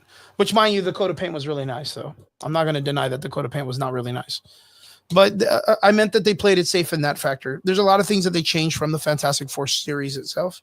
There were some people that were making some egregious comments talking about how there's a part in the movie that makes Reed and Ben that they had like some type of romance in college or something like that. And I was like, no, stop.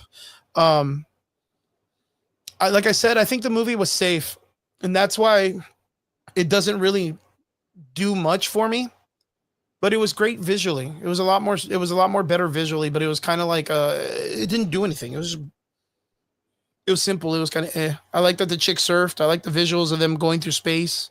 I like the Galactus ship.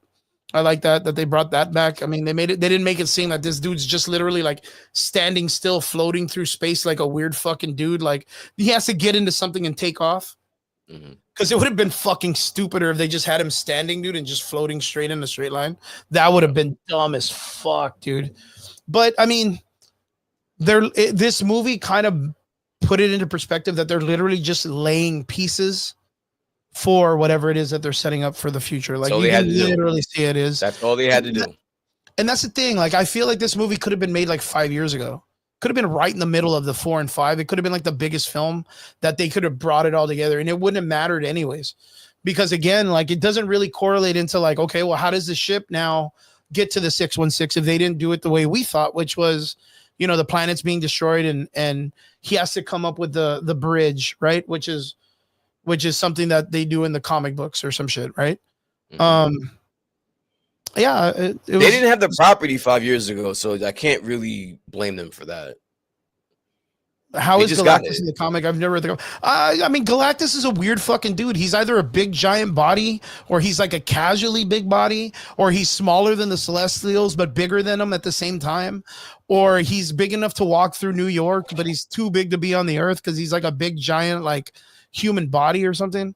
It's really weird how they kind of like move around and this and that. We got Derpy on the show. Let me bring him in. He's in the green room. Derp, what's up, man? We're doing non-spoilers for Fantastic Four right now. What's up, What's Derp? up? How was Happy Gilmore 2? I just got done finishing it, and I really enjoyed it. Hey, there you go. Brian, you didn't get to see Happy Gilmore yet, right? I'm not watching that bullshit. I like the first one. I like the first one, but this one just Yeah, it was looks funny as fuck. insane. Listen. I'm probably gonna get around to it. I'm probably just gonna need to be extremely high, and I'm fresh out of weed, bro. So I'm not doing that shit. I respect it. I'm not. Yeah, I I'm can not say- doing I that can say shit, it's a so I'm fun not watching drinking that movie, right? sober. Yeah, I'm not watching. Yeah, it could that be like a sober. fun drinking movie. Well, that's good. I'm glad you liked it. Liked it better than Jurassic Park, right? Don't bring that on me. Yeah, Ricky because you Bobby. fucking walked out of that one. I really love that. But yeah, right now we're talking about Fantastic Four. I am casually on the fence. I was telling Brian, the movie was okay in my opinion. I thought it was all right. I thought there was a lot of things that they played safe. But there was a lot of things I liked, and there were some things I didn't like. And yeah, we do want to talk about it spoilers wise. I believe we're going to get into it. For me, I would say the Fantastic Four is roughly about a 7, a hard 7, a soft 7.5. Yeah, Which is okay. So I would agree, Chris. I would support a Derps, 7.5. non-spoiler wise, did the Fantastic Four surprise you? I Yeah? mean, Yeah. I was entertained. I'll give you. I was entertained, but like, it was kind of underwhelming by the end of it. Yeah. Okay, that makes sense. That was a lot of people. You're not the first person I heard say that it was kind of underwhelming at the end. Yeah. Yeah. That's understandable. I thought it was a weak setup. Okay. For their universe, I thought it was a very weak setup. Richard. I can't see the comics. What did he say? Oh, Javi says that's the same thing you gave to Superman. Yeah, 100%. I think both movies kind of correlate the same way. Both of them have their strengths and their weaknesses, but they're both very watchable. But it's how I enjoyed it as a person. I think both of them kind of correlate the same. So, I mean, I was satisfied with what we got with in the villain, but like I thought he was weak. The Galactus. Yeah, I didn't want to bring it up, but everyone probably knows by now. Yeah, but yeah, I mean it's fine. I thought he was weak in this, and that's just, I guess, me. Vince asks, I have not seen any of the Happy Gilmore movies. Which one is the better, the first movie or the new one? I would say the first one is probably the fucking funniest, dude. So yeah, the first one's better, but the sequel is a solid sequel. Yeah, the Fantastic Four, the family aspect was definitely there. Yeah, I kind of feel like Brian had mentioned earlier, this is like Marvel moving in a really great step for the Marvel universe. Again, I'm going to say this like just, speaking my brain out loud in this situation. I don't know how this goes when they get into the MCU. Like, right. I understand this works in their universe. And mind you, some of the stuff that they were doing, I didn't like because it didn't follow the comic book on how a lot of them are proposed in the comics. But I feel like Marvel's going to be like, oh, but then when they get to the 616, that's when they're going to be treated the way they are in the comic book. Like, I think that's how it's going to work out. And that's what's going to separate like their personalities. Because again, if you have 60 to 100 fucking characters on the screen, how do you separate personalities and then not be the same to each other, right? That's hard writing, and I really give it up for them to do that. But yeah. So Derp, you think it's about a 7 also, 7.5?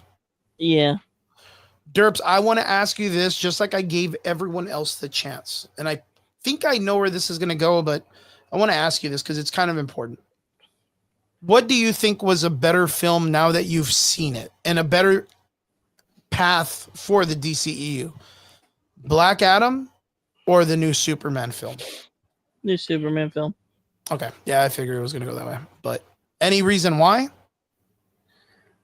No. I mean, I guess maybe Just in general, I guess maybe because I didn't like the Justice Society in the In the Black Adam film. yeah, I like the Justice game more. All right, well that makes sense. That's pretty good. All righty, that's pretty cool. I didn't think that was gonna be a thing, but yeah, I'm about that shit. That's pretty funny.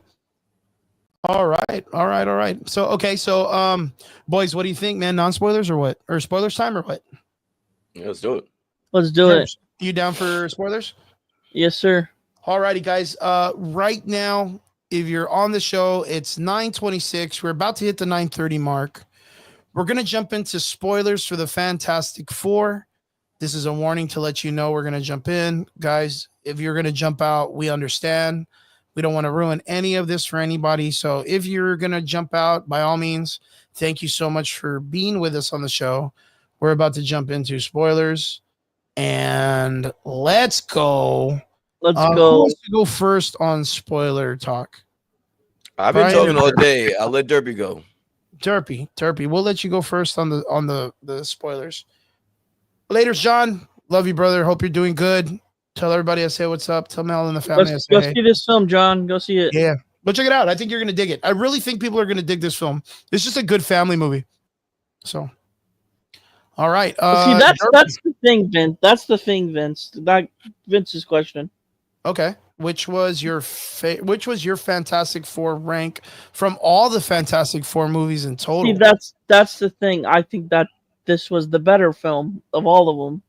Still, Oh, but I yeah. just think it was a mid film, but just by a weaker story. I didn't like how they treated Galactus. I mean, it was still cool seeing him, in live action. Finally, the proper way you're supposed to be, but they made him weak. What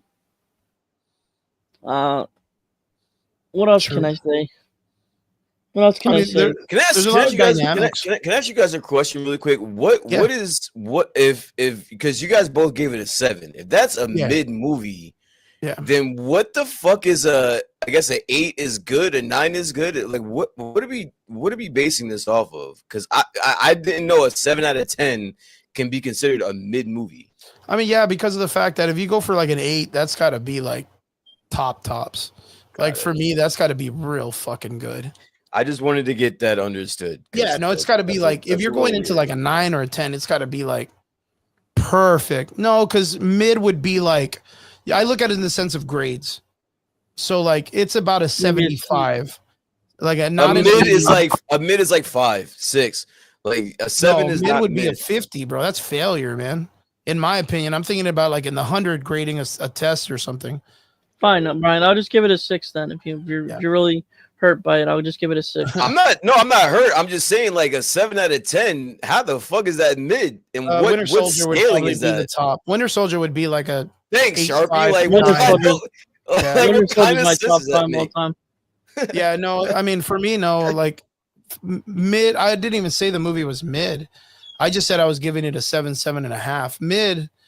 If you're looking in the sense of like dynamically going from like 1 to 10, yes, mid is 5. But I'm not saying it's mid. I'm saying it's an enjoyable film. I don't think it's mid. I think it's okay. I think it's good. But again, Winter Soldier would probably be like my highest Marvel rated film at like 8.59. Yeah. 10 out of 10. Man, it's got what would be a 10 out of 10 film in your opinion? Brian? The Dark Knight. 10 out of 10. I mean, Yeah, that's a hard fucking. Not really. I mean, it would probably be like Endgame, The Dark Knight. and fucking Infinity War and things of that nature. Like that. Those. Oh, that would 10 be out of cool. 10 Like a school, Alex. Like Sharps should do it like a B or C, positives and negatives. Okay. That would be fucking dope to grade it that way, right, Brian? Sure. That would be pretty good. But well, I mean, I mean, I like the dynamic of the characters. They were cool. I just didn't like the ending. The power of the instead of the power of love, it's the power of a baby. Power of baby. Good. But what else? So in the film we have no origin story. No, but we origin do story, no. have little flashbacks and little talks of the origins of each That was weak. character. There was a really good version of the establishing moment, right? The establishing of each character, kind of giving us a little bit of like sprinkles onto like how It was kind of rushed. Yeah. Like I don't know. Brian, what about you? What do you think? For the origin part when they're kind of explaining like Sue Storm kind of was bringing people together by being a diplomat. Reed was out there doing his fucking science shit. Like everybody was kind of established. I think Get it ready was for the established fairly well. Get ready for the full glaze, ladies and gentlemen. I just find it funny. I just find it funny how Derpy is complaining about a rushed movie when the entire fucking Superman movie, the only complaint people had is that it was a fucking rushed movie. But that movie, he like fucking slobs on James Gunn's knob. But this one, it's a problem. Well, I have to ask. And you slob on Kevin Feige. I'm just trying to figure out what's the gauge here. Like, what are we gauging this on? Well, I have to ask. Yeah. This. Derpy, you're saying that you felt that it was very rushed in the beginning of the film, right? Yes. With how they established these characters. Yes. But you think, and this is just based on opinions. I'm not trying to rail anything or nothing. But you think that the way that they established the origin for the Superman film was okay? Yes. You didn't think that was rushed? No. Okay. All right. For me, I think that the Fantastic Four did fairly well on establishing that, each character had a fundamentally given like a nice little like nod to where they've been in the last 4 years, or what is it they talked about? Like they had this like the cool little like nod to the number 4. Like most of the time, it's the trope, right? Yeah. They established the thing. They established Johnny Storm. They established Reed Richards, and then they established Sue Storm. Then it puts us into the perspective where they are right now. Very much like The Incredibles, right? The Incredibles kind of had the same format where it kind of gives you like, oh, here's actually, and then they jump right into maybe, I could see where I could see where your concept is with the pregnancy, right? Yes. Okay. You see, like if you establish that more, I was talking directly about the characters' origin stories. I like that they gave us like some kind of little nod to who they are and what they are. But I'll agree with you. I kind of thought them coming into the idea that Sue was already pregnant was a little fast. Brian, what do you think of that?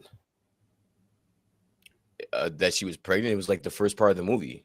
What do you mean? Yeah. No. And that's the thing. Like in the comic books and throughout the story of the Fantastic Four, like a lot of people, we talk about the people that know from the normie stuff, like the movies and all that stuff. Nobody even knows that she ends up becoming pregnant with like this crazy these children, because it's twins, that are like astronomically like out of this world, like taken by cosmic forces and just gods amongst men.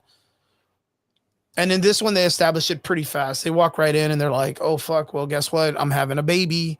And Reed is like, oh, fuck. I got to build a crib. I got to do this. I got to do this. Instantly starts doing his like problem solving shit. And then Sue is like, no, just live in the moment or whatever. Right. I didn't have a problem with it. Listen, if I had, again, I don't want to compare it to any other movie, but it's just, it's weird to me a little bit because we just watched the movie Superman where we had like 10 years of shit crammed in the opening credits.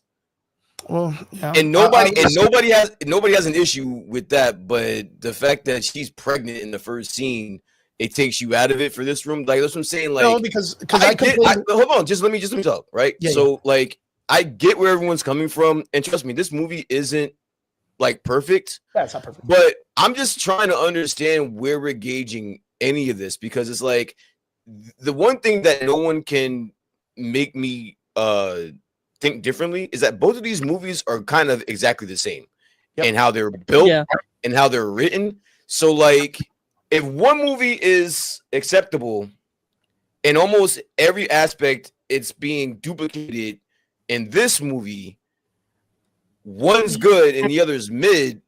I'm just confused what we're doing here. Like, again, like I'm not gonna dunk on anybody for not liking this movie. I really don't give a shit, to be honest with you.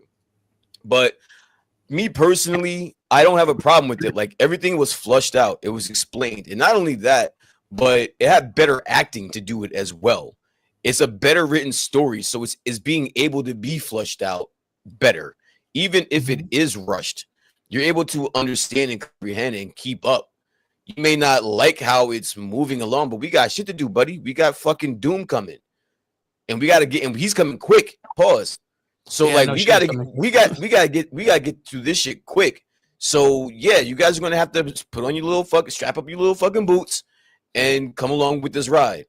So yeah, but again, at least in this one, we had a fucking actor like Pedro Pascal to help us get there, which is way better acting than I've gotten anything else this year besides F1, if I'm being totally honest with you. This movie is probably the best acting of an ensemble cast than I've seen all year, again, besides F1.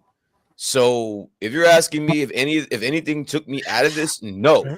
I will agree with you guys. The ending was ass. I'll admit that the ending was ass, and there were some parts of this that was boring. I'm not gonna lie to you, but the parts that they made the effort to slap, it did. Silver Surfer again did it for me. Like the chase scene, the Silver Surfer chase scene was fucking immaculate. Like visually, that's probably some of the best shit I've seen all fucking year. So like I get it. Everyone has their corners they like to stick to. I'm neutral, to be honest with you. I don't take the shit that seriously. If I'm being honest with you, I call things just how they are. And I don't have an issue with the pacing of this story. I think it's quick, but some movies have quick pacing. It just is what it is. Yeah, for me, like I said, I think the pregnancy felt kind of fast. Kind of felt like it was thrown in really quick, kind of like just to get everybody to pace so the story can move along at what it needs to be. But again, like I complained very much when at the beginning of Superman, when the girl just automatically falls in and finds the portrait. That's what I'm saying. Like you complained that like you did. At least that's what I'm saying. Like I'm saying at least you pointed that out. That is something that is, that you point out that it was weird to you. And I feel like these movies, there's some people that get in and some people that don't, and it's fine. I understand there's a lot of information that needs to be given in the film for it to move in the pace that it needs to, right? So like what it needed to do was it needed to establish the 4 characters, and then it needed to establish what's going to be these people what are they dealing with, right? Because Galactus doesn't get introduced until 15 minutes into the film, and then shit's about to hit the fan. And then it's like, they bring the overarching part, which is like, Galactus is going to eat the world, so fuck human beings or fuck the kid over. And it's like, well, why is the kid so important? Oh, well, he's imbued with the cosmic power cosmic, which is now established as its own entity in the MCU. So now people know that that's a thing. So that's a lot of fucking information to give. Because tell me if you didn't feel this way, but when the Fantastic Four is like, fuck, what do we do? The Galactus is coming. We failed. Maybe we should give the kid, but we shouldn't. I thought about it. What do we do? And then Reed goes, oh, the Thing. And Johnny goes, what do you mean the Thing? And he's like, that thing, the thing. I can use the thing. And they're like, what thing? And he's like, the bridge, the teleporter. And Johnny's like, you barely moved an egg. And it's like, yeah, well, I could use that. And then boom, we have our MacGuffin. They're going to establish it across the world. Everybody likes it. It's already been done. And he just had to mention that it was there. Again, if they didn't mention it, it would have been weirder that he just fucking figured this out 5 seconds later. It's almost correlating to when Tony Stark's character figures out time travel, like just hanging out in his basement, fucking around. Like, you know what I mean? Like those things they can get away with it in the writing because we established that these people are geniuses. But like, come on, man. Like they're just saying that the moment that they focus on it is when they figure it out. Like I thought that teleporting shit was a little whack when they just threw it out there in the middle of nothing. Like there was always like, anytime a situation happens that's dire, they were like, oh, we got an answer for that. Like, oh, we got an answer for that. We got an answer for that. I was kind of did it kill the movie? No. But it was just one of those things that they were like, oh, it's cool. You're going to have to accept it. Again, there was a plethora of that going on in Superman 2. There's a plethora of that going on probably in the Jurassic Park movie where they just make you have to be like, hey, you question all you want, but this is my interpretation of what I think this story is, right?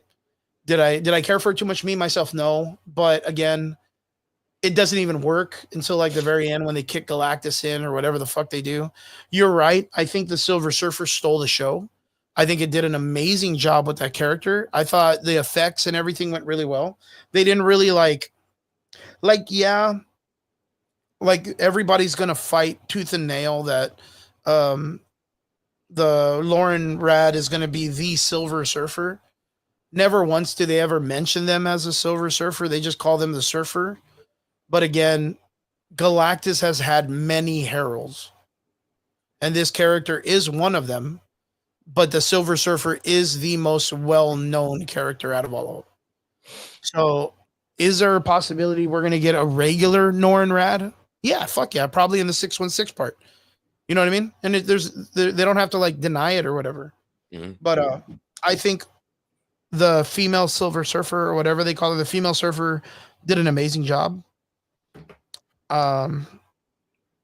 Yeah, I like that they gave I like the way they established each of the characters. I wasn't really a big fan, or it didn't really do anything for me. The speech, right, that Sue gives to the people. I thought that was rushed. That came out of nowhere. Like it felt clunky. It's like, right? so you have you have this angry mob, and it just took one speech, right?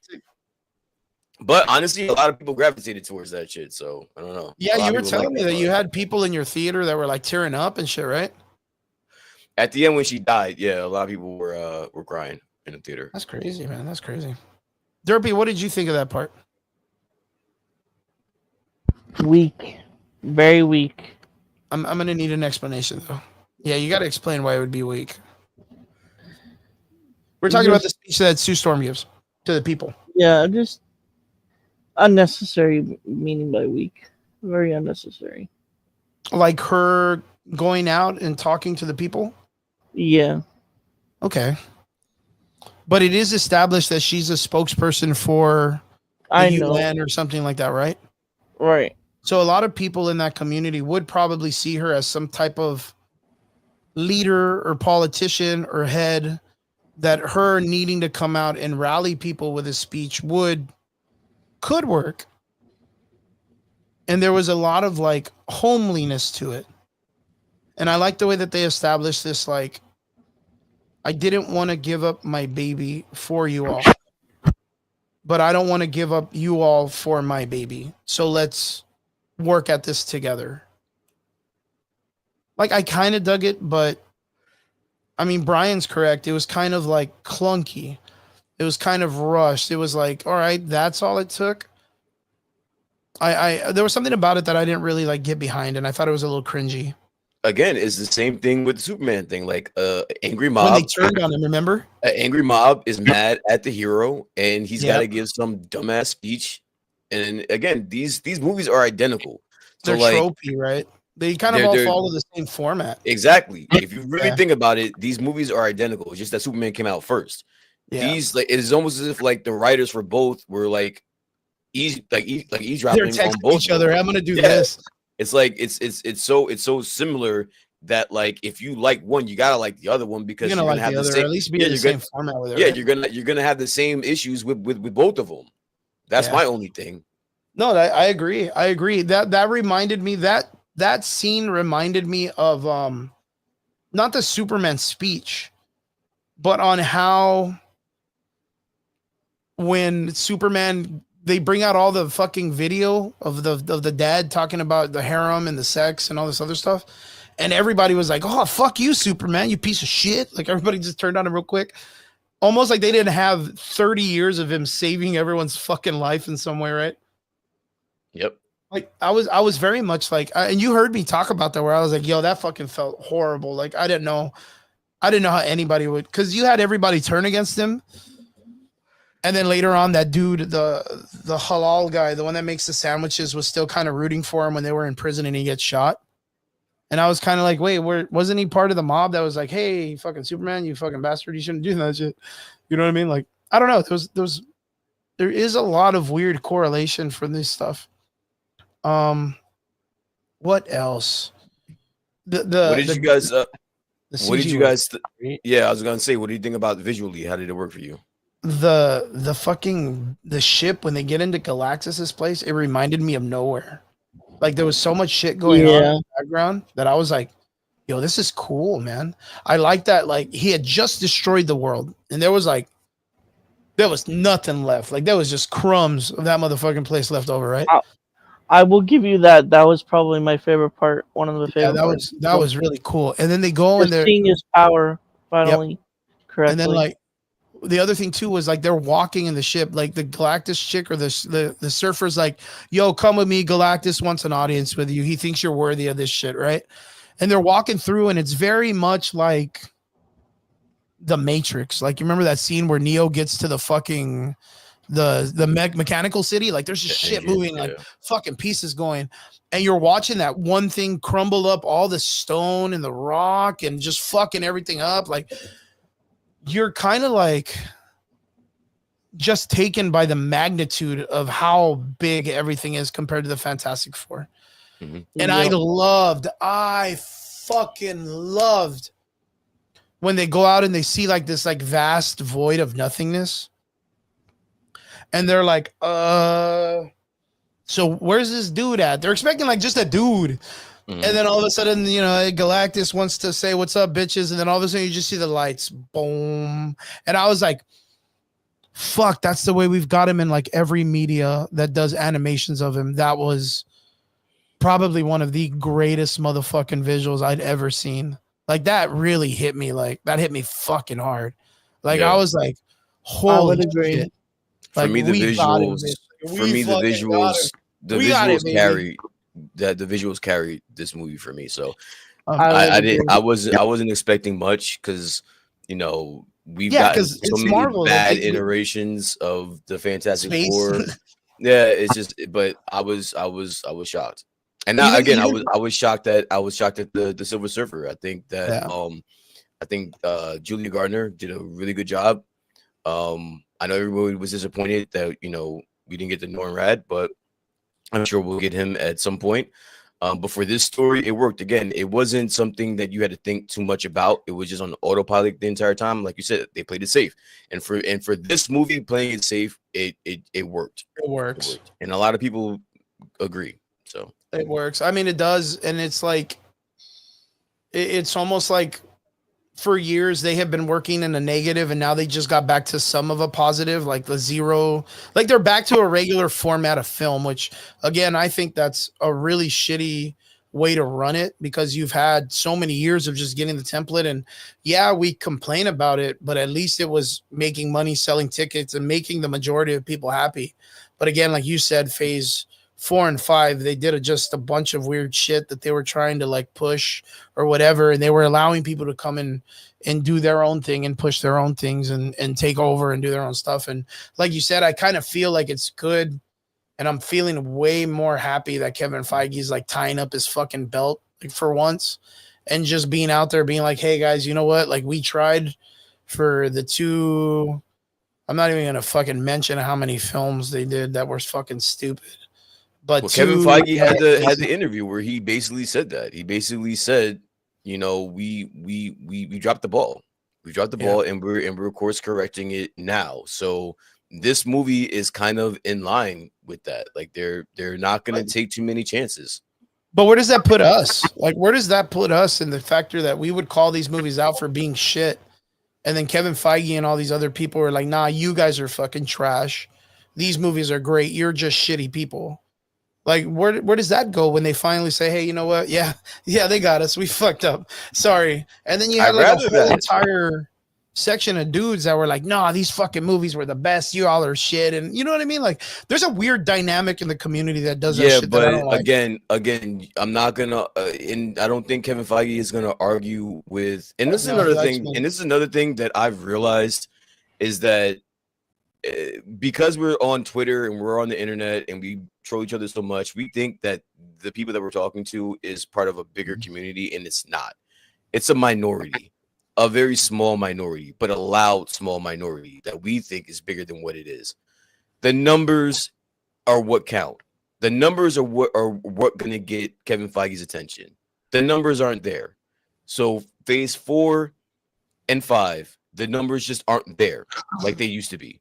So regardless of what any of us say, he has that to base off of. So if the numbers aren't there like they used to be, he has to understand that somewhere along the line, he fucked up and they fucked up, and they have to get this shit back in order, unless they're gonna fall into a Star Wars and a DC situation where the fandom is just totally infighting and ripping each other apart for no fucking apparent reason. And he's trying to, and I like that. I like that transparency. I like him saying, "Hey, we fucked up.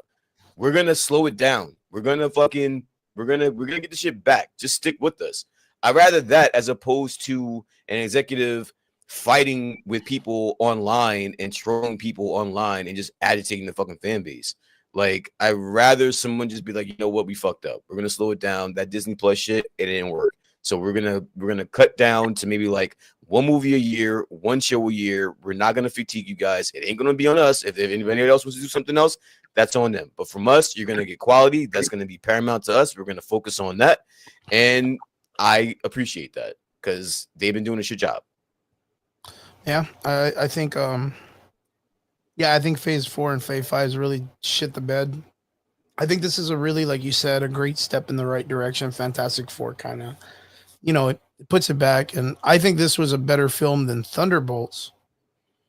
And everybody was praising the fuck out of Thunderbolts. I didn't think it was all that great. I think you and I talked about this like last night, maybe, where it's like, I get it where people want relativity. And there's the only part of this that was relatable was probably the family dynamic, right? Mm-hmm. Which Marvel has not touched base on since WandaVision when it comes to like family shit. I guess, yes, in the Thunderbolts, there's a little bit of like the family dynamic because everybody's coming together. But yeah, there hadn't really been a lot of like family dynamic stuff or like family building, what is they call it? The nuclear family, like the nuclear family ideal, like of that kind of stuff. And I think they did fairly well with this whole like, I don't know, Stepford and Sons, Stepford Wife kind of like vibe of like the 60s Fallout or whatever. But again, I think where you're going to get a lot of your like corny shit is when the Fantastic Four makes it into the MCU. And this is what I was talking about. In the MCU, Grimm hates himself. Like he literally, his whole shtick is like, he thinks of himself as a monster. And Ben Grimm in this film is like, he's okay. Like he's happy. He's, a little, but he's not unconfident when he talks to his future wife. He's cool with the baby. Like he's a very loving man. It's a very family driven person, just the same way as in the comic. But like, that's why like what's his name? Chiklis, the one that did it in the old films. I think he understood the trauma that Ben was going through. Let me ask you a question, Chris. Shoot. So you're saying that you don't, or you're not really on board with them playing it safe, right? No, safe is good. I'm right now at the current moment. They're good to play it safe, but they're playing it safe, and they're not. Where they're going isn't safe, because again, Secret Wars. We talked about there are a million things that are missing in the show, and it's not safe. It's not safe. But we just had a whole segment where you were saying that you didn't like the fact that they played this movie, that they played it safe. Yeah. I know, and like I said, I think it's okay, and I think a lot of people are saying that it's like, oh, it's like you were saying earlier. There's like, oh, it's fantastic, it's amazing, it's this and that, and it's like, okay, well, they played it safe, and they got right back to just the normal echelon of where they're supposed to be in a filmmaking industry that has been doing this for 30 years. They shouldn't have been under that bar, but now they've raised the bar back to norm, and we're like, oh my God, this is the greatest thing since sliced bread, and it's not. It's okay. But again, the reason why we're in these predicaments in the MCU is because they do a bunch of nonsensical shit because they just want to do whatever they want. And the format is already written in the comics. The masterpiece in the comics. I don't want to get too far off of great film. Hold on. This may be a great film or good film, not great. But what does it lead to that we're supposed to be excited for? So that's what, again, before we get too far in, the only reason why I bring it up is I wanted to ask you a question. So what does it say to you if they are playing it safe? And then the Rotten Tomato scores for everybody's gonna think it's amazing. I don't for the audience, not for the critics, but for the audience, which is us, the general masses. It's one of the highest that they've had in years. What does that say to you on a movie that they played The safe? bar is super fucking low. What does it matter? Like, what does it matter? The bar is fucking. All they had to do was make Fantastic Four 2, the Rise of the Silver Surfer from the 2000 era, with a new fresh coat of paint, and it's back to fucking all right, badass. That's literally the same movie. So then again, that's my question is like, so then what does that mean if that's all they have to do? Like that makes sense for them to play it safe, because like that's what they had to do to get people back on board, because people are praising this movie from a movie that you and I both agree are just playing it safe. Like that speaks volumes. Like that says something, as opposed to them taking the chances with all those movies from Phase 4 and 5, and even Captain America Brave New World, and even Captain America Brave New World. Like these numbers are like, I mean, I guess you say you don't care, but for like you don't care about the Rotten Tomato scores, but for somebody like Kevin Feige, like that matters. Like they did what they just barely needed to do, and they're just scraping by, and they're getting praise for it. So there is something there for them getting back on track. You say that they're just getting back to zero, and I would disagree. I think that they're exceeding that bar, and they're getting back to, you know, where they need to be. This is just Kevin Feige and the rest of the new directors coloring in the lines. Like that's all it is. This is them doing the macaroni painting of the fucking the turkey that kids do, and it looks like a turkey. That's what it is. And they got and out of 10,000 verified ratings of people like you and I, they got a 93 from that turkey. Brian, you just told me that people are accepting this shit, which is, I'm just saying that it's working. I'm just saying it's working. This is how deprived we are of just the fucking basis of what needs to be normally done to be able to make films like this. That's even the worst part, is all of this shit that's been put through our minds that you can't critique, you can't talk shit because you're not the demographic, you're not this, you're not the target audience. Now we're here to where the bare fucking minimum is given to us, and we're just jerking it off, dude. We're literally like, oh my God, it's a great. There's people, this is the fucking I walked out of the theater crying bullshit. Like, this is what it is. And we're looking at it just straight up. Like, tell me the difference between this film. You said it's pretty much the same thing as Superman, and we dissected Superman like crazy. I'm not even saying a negative or positive. You just get this. But tell me what is different from this film and the Fantastic Four film in the 2000s. Tell me what the difference is between that one and this one. The acting was better, and visually is better. Brian, that's like saying the CG is better. You can't ask me a question about my personal preference, and you're right. Then mad when I give it to you. Like, you asked me a question, and I'm telling you what was better about this movie is that it had better acting, it had better actors, and visually it is again on par with any of the better shit that the Marvel has ever done. And I've said the visuals carried this movie. Like it carried this movie. So if you're asking me what's different between those two movies and why one succeeded and one is heralded as a good movie and the other is bad, it's probably those two things. It was better acted because it isn't the story; it's basically the same story. So it's the acting and it's visually. So like you can't ask me a question, I give you a very sound answer. Like that's what it is. So why is it that you think? Well, let me ask you this. Character-wise, what do you think Reed Richards is as a person? What do you think his personality traits are? Like, what do you think is as a person? Like, how would you describe him to someone else? He is the smartest man on the planet, and he's an asshole. And he's part of a team that he shares with No, the team isn't his personality. So his personality. He's smart and he's an asshole. He's a dickhead. And that's it. That's all you got. Like, there's nothing else. You can't tell he's a family man. You can't tell if he's. That's not personality. I mean, personality wise. Personality traits. Yeah, he's not a family. He's not really a like a family first guy. Like, he's part of it. Like I said, I was 100% family first. 100%. But then that's bringing in the team that you said that I can't do. No. His whole thing is family first. But Like his I'm saying, personality like, is the only but personality-wise, the only reason why he as a Chris, person. I was explaining to you that he Mhm. is part of a team that is part of who he is and who he cares about. And you told me that I couldn't do that. So Yeah, like yeah, if yeah. so like just let me you ask me a question, let me answer it. You know? So it's like, all right. So if you want me to describe him, and I don't even know where you're going with this, because no matter what, it's still gonna be Pedro Pascal as opposed to, I can't remember the guy who played the other Reed Yeah, I Richards. can't even, because he's got a weird name too. But no, it's not Pedro even that part Pascal, of it. Pedro Pascal, no matter what version of Reed Richards you're gonna show me, he Yeah. did a fucking better job. So So wherever you were going with that point, it matters none, because Pedro Pascal did a better job of whatever version of Reed Richards we got. you know what? It's really crazy because I do not like the way Pedro Pascal approached this character. Okay. And the reason why is because I get the fact out of the character that he's intelligent. He's hyper But was intelligent. it better? But was it better than the version we got before? The Fox version, yeah. Yes. Okay. That was All right. on a service that people that, again, Fox, like they wrote every character really weird. Was it Ion Gruford?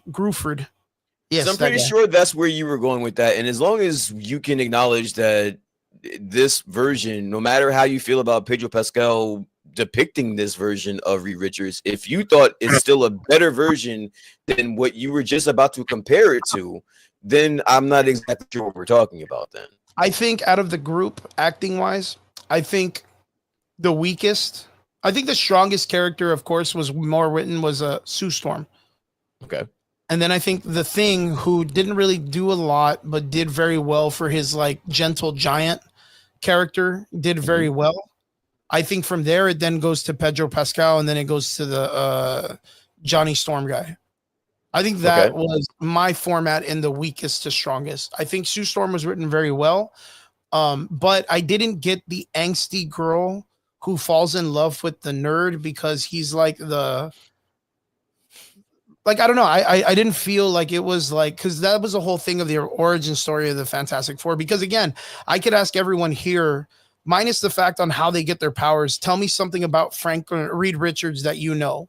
And no one's going to give that because they don't read the comics in that sense. It's very difficult. It's a very old school comic.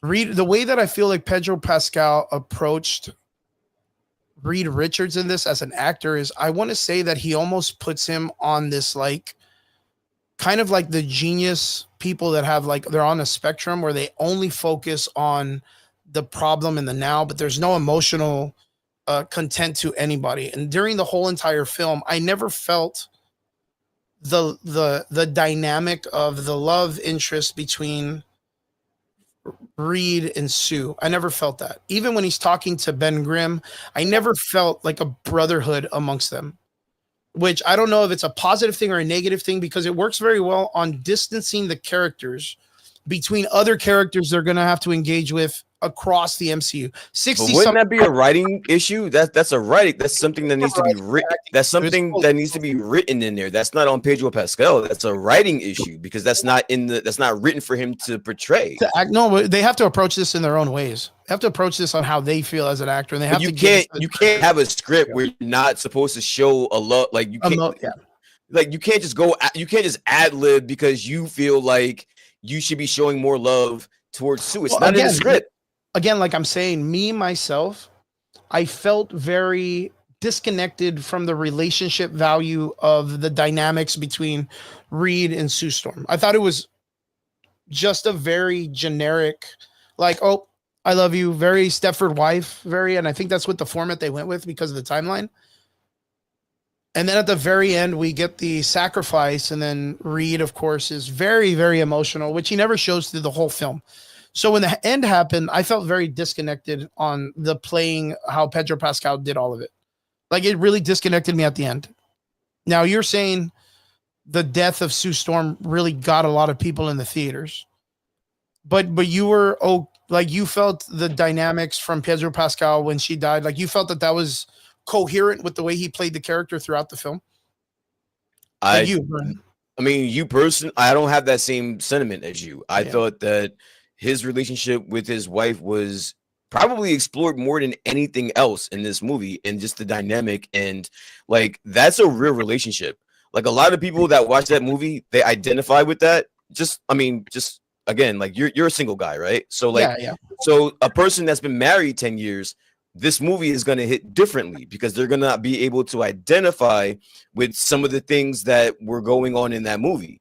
So like, again, like it's gonna be different for different people. Again, I'm not gonna sit here and try to sway you or Derby because again, it's art. It's subjective. So however it hits you is cool with me. I just have my own personal views on it. So no, I would just respectfully disagree with you. And and their relationship, I thought, was probably, if anything, the most flushed out, because once they came back from seeing Galactus and everybody knew what the deal was, that's where you saw them start to be in a relationship and actually start to see where the Torns were forming there. Like it's flushed out. Now, if you saw it, you saw it. If you didn't, it is what it is what it is. But it didn't hit me like that. Yeah, for me, it didn't hit me like that.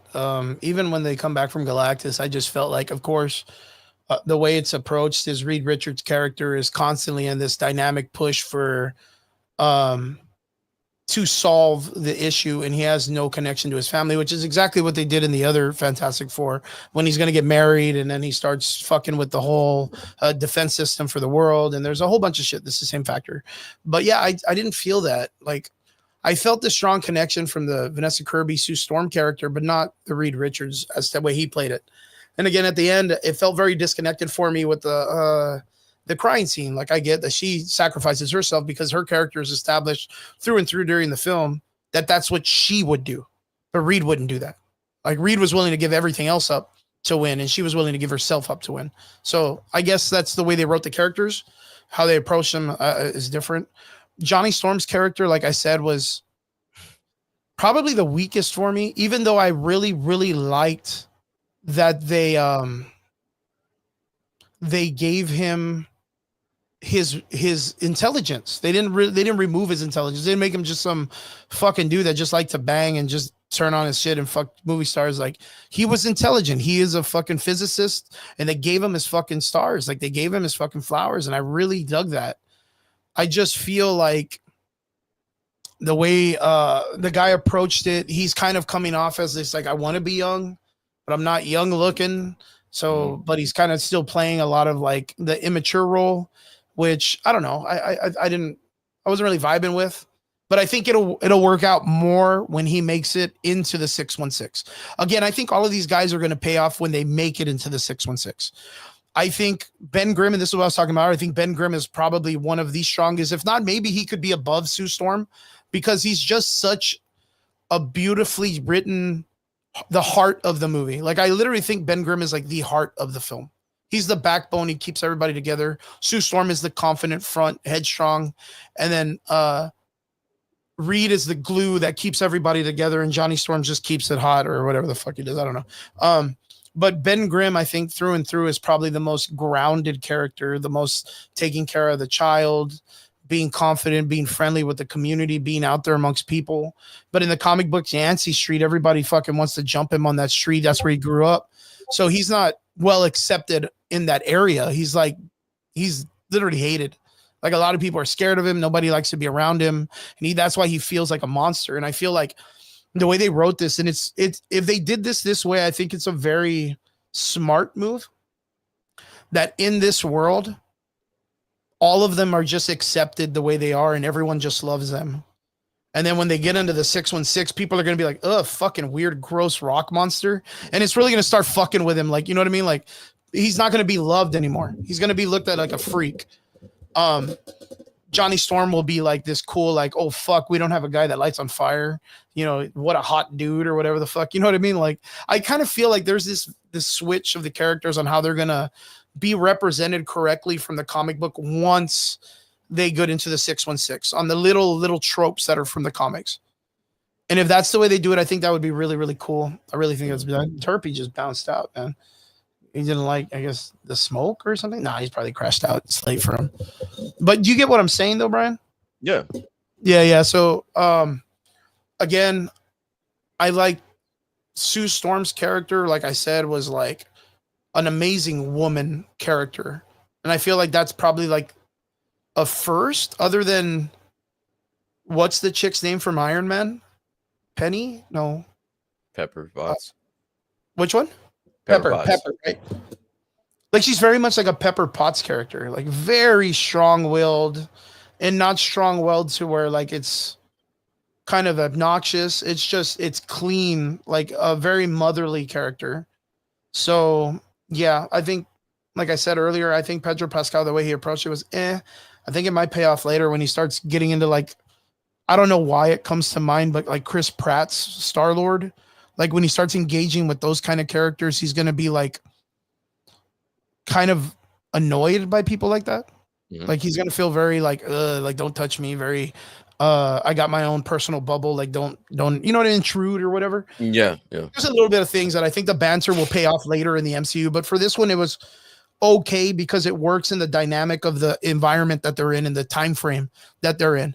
Plays off fairly well. So, yeah, I mean, it's like I said, it's, to me, it's like a 7.5, like a soft 7.5. I think the acting was good. I think so. That's where I was gonna go next, and Vince is there. So why don't we just get to the mid-credit scene? What were your thoughts? The end credit scene was trash. We don't necessarily have to talk about that one, but the mid-credit scene is what everyone's talking about. So what are your thoughts? That's the one with Doom, right? Correct. Yeah, I don't even remember what's the end credit scene. What did they do there? So they aged up Franklin. He's about 4 or 5, I guess, at this point. Mm-hmm. 4 or 5, whatever, or 3. Yeah, I'm not sure exactly sure. And apparently Sue is reading him stories. This motherfucker is smart as hell. He's reading like college grade books, you know, at 4 or 5. She's going to go find a new book for him to read. She asks Kirby to find the book. He suggests a different one, so she gets up and gets it herself. And as her back is turned, you just hear like a wind chime or whatever. And when she gets back around, it's 4. So it's 4 years. So when she comes back around to where Franklin is, Doom is there. You don't actually see Doom, but you see the cloak bending over, like talking, like having Franklin right there face to face with them, mask off, and it looks like Franklin's touching his face. A lot of people were kind of assuming that the way to get around the whole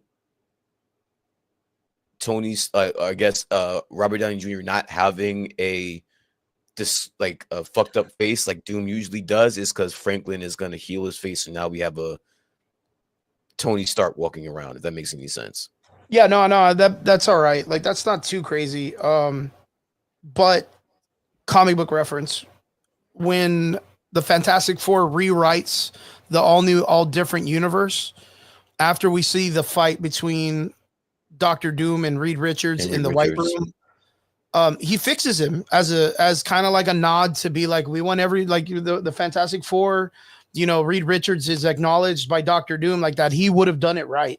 That's probably the biggest thing. That was the craziest thing. Like Doom acknowledging that Reed, not being that he was the smartest man in the room, but he was the one with the most heart, would have done it correctly as a person to rewrite the universe, not a tyrant like the way Dr. Doom was, like trying to be like fisticuffs. It's my way or the highway, or get the fuck out. I'll rewrite history every time. He just got to a certain point that he was tired, and him acknowledging that Reed would do it better kind of does that. And Reed, in a way, knows that Dr. Doom hated, you know, he wore the mask in trauma of his, you know, the body disfigurement and all this stuff with it.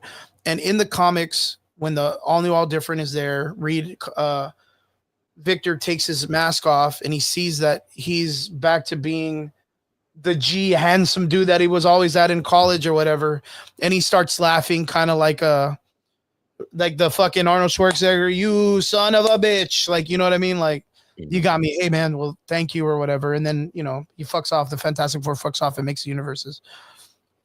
It's not too far fetched, but that's fine. That's fine because that's like a drawn out, enriched story.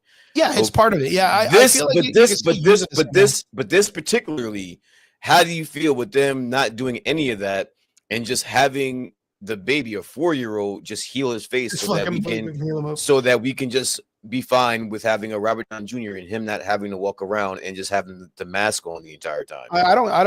Me personally, the only thing I care about is I don't give a fuck if him wearing a mask or not. Like, I just want him to wear the mask. I don't care if he fucking heals him. Like, take the mask off and show that it's Robert Downey Jr. Put that bitch back on and be Dr. Doom. Dr. Doom does not walk around without a mask on.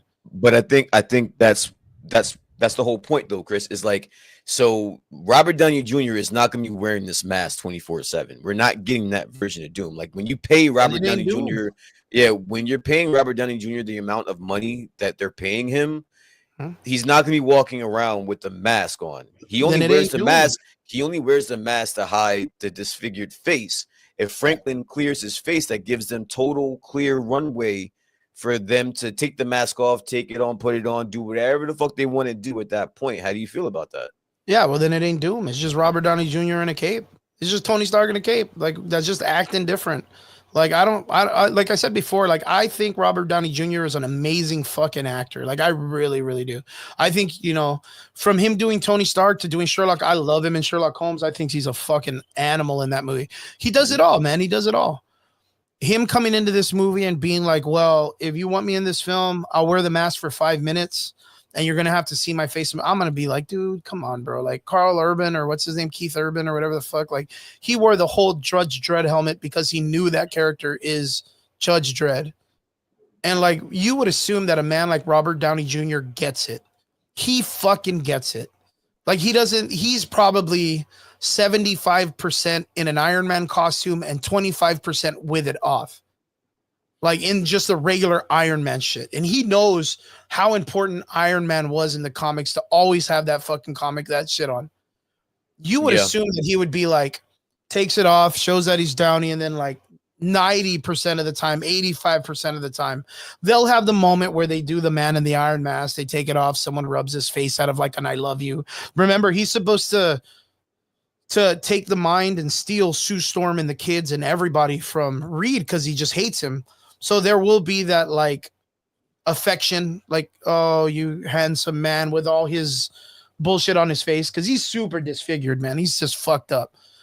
That, and he wears the mask because he knows there's like a grotesqueness to him and he wants to be loved and catered to and all this other stuff.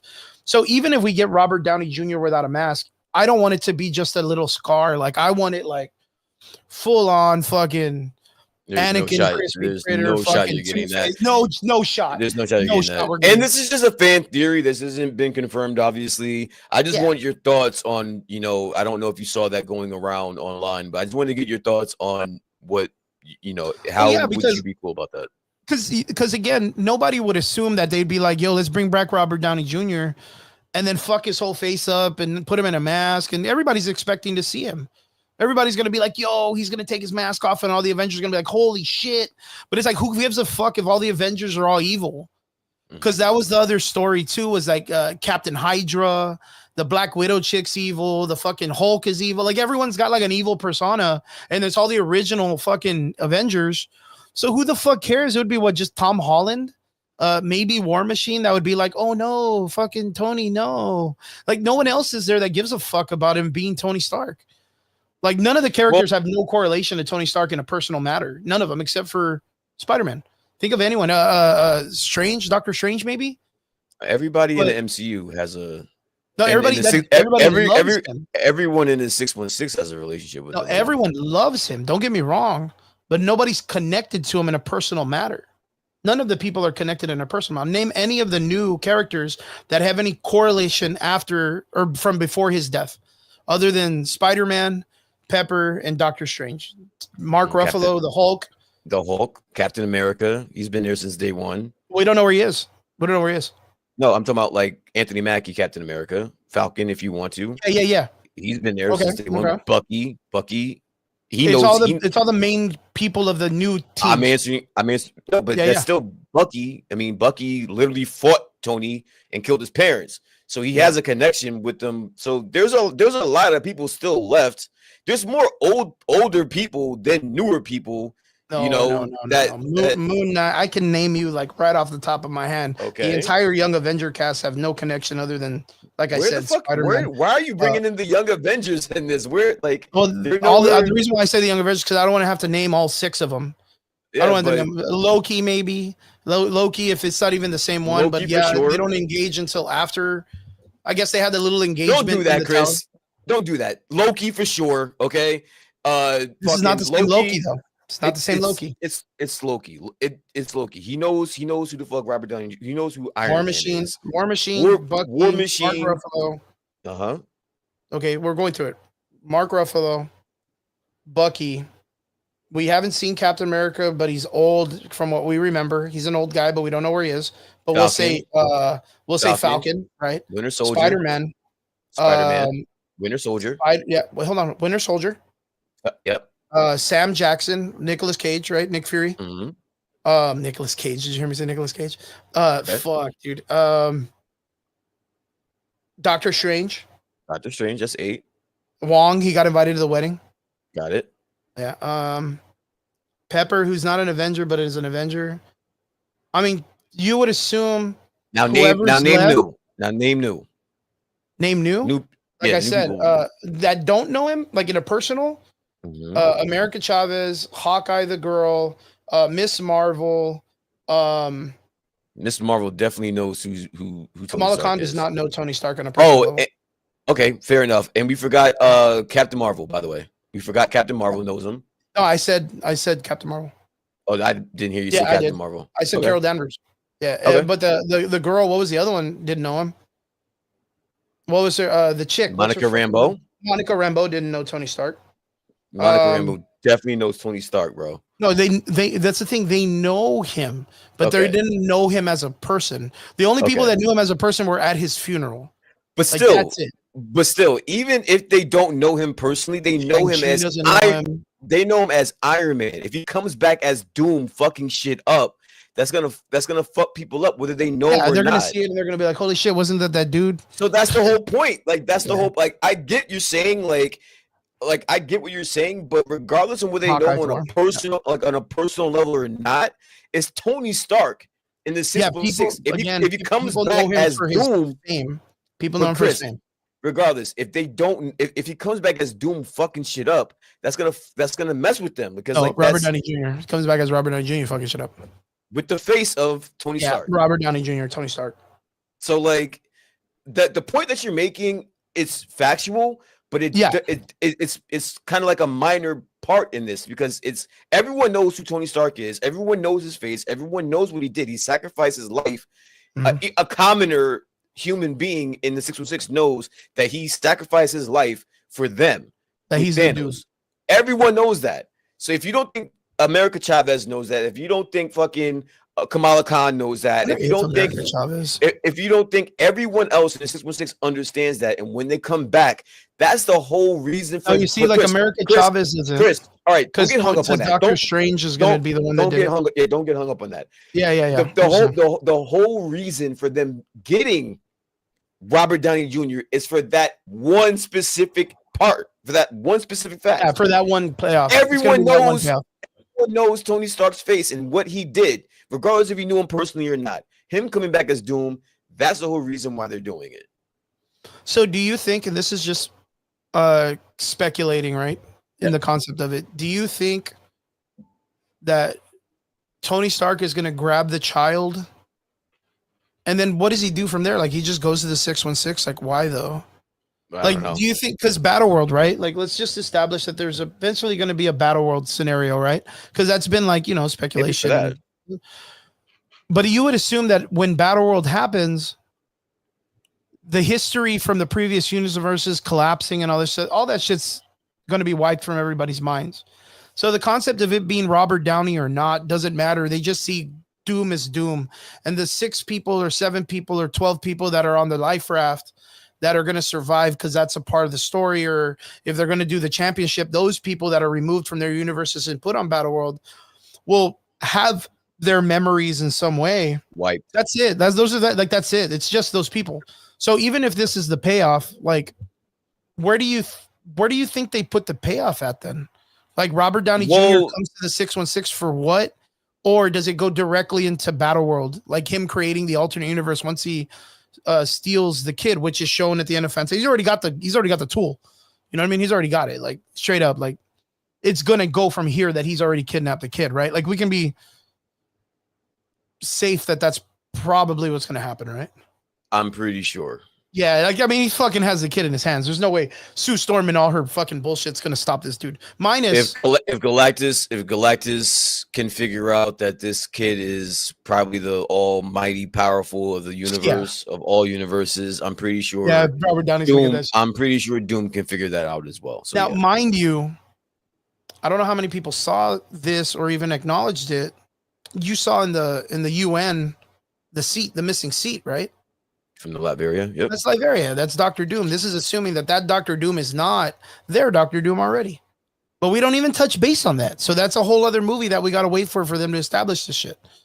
Well, that's Doomsday. That whole movie is basically, we had this conversation. Like you're jumping too fast. Like that answer, the Doom answer, there's a whole movie called Doomsday that's dedicated to that specific character. So why don't we wait till we get that movie?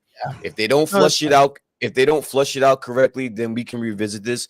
But let's see what they do. Like we don't. It's not like they're gonna usher in Doom in like a Doctor Strange movie or something like that. This is specifically surrounded around this one character that you're asking questions about. So let's see what they do. Vince asked a pretty interesting question because this has been thrown around too. He says, if we get an RDJ as Doom, it will ruin the Iron Man reputation in the MCU 616. That's what he's talking about. But do you think if we got a Robert Downey Jr. or a Tom Cruise as Iron Man from a different world, would it be better? Like, because the thing is, we have a missing Iron Man. Well, no, we don't. We have fucking Ironheart, right? And that right there is the biggest gamble of all. Like I don't think that's put to bed. I think people are accepting Robert Downey Jr. as Doom, but we haven't seen it yet, and we don't know how we're gonna feel. We don't know how we're gonna feel about it. I'm still kind of on the fence about it. I'm a exactly like shit. A lot. Like don't forget, there was a lot of discourse and a lot of people not being happy that Robert Downey they thought it was lazy that they got Robert Downey Jr. and it was going to erase everything they did with Iron Man thus far. So, or at least like, because that's the whole thing is we're as the audience probably supposed to feel like, how could you kind of moment, right? When he pops in and starts destroying things or being evil. And it's like, how could you were Iron Man, but brainwashing or whatever it is, right? That's kind of going to be the concept. But like, my biggest thing is like, we talked about this earlier, which was the no Miles Morales. And that character is important. What did they do? This is me throwing shot in the dark. What if they're doing, they have to, right? Because none of those characters are written in the original Secret Wars. They're taking a lot of these characters and they're putting them into different spots within the Secret Wars stories. And my theory was Ironheart will be Valeria. Like she'll sit in that spot.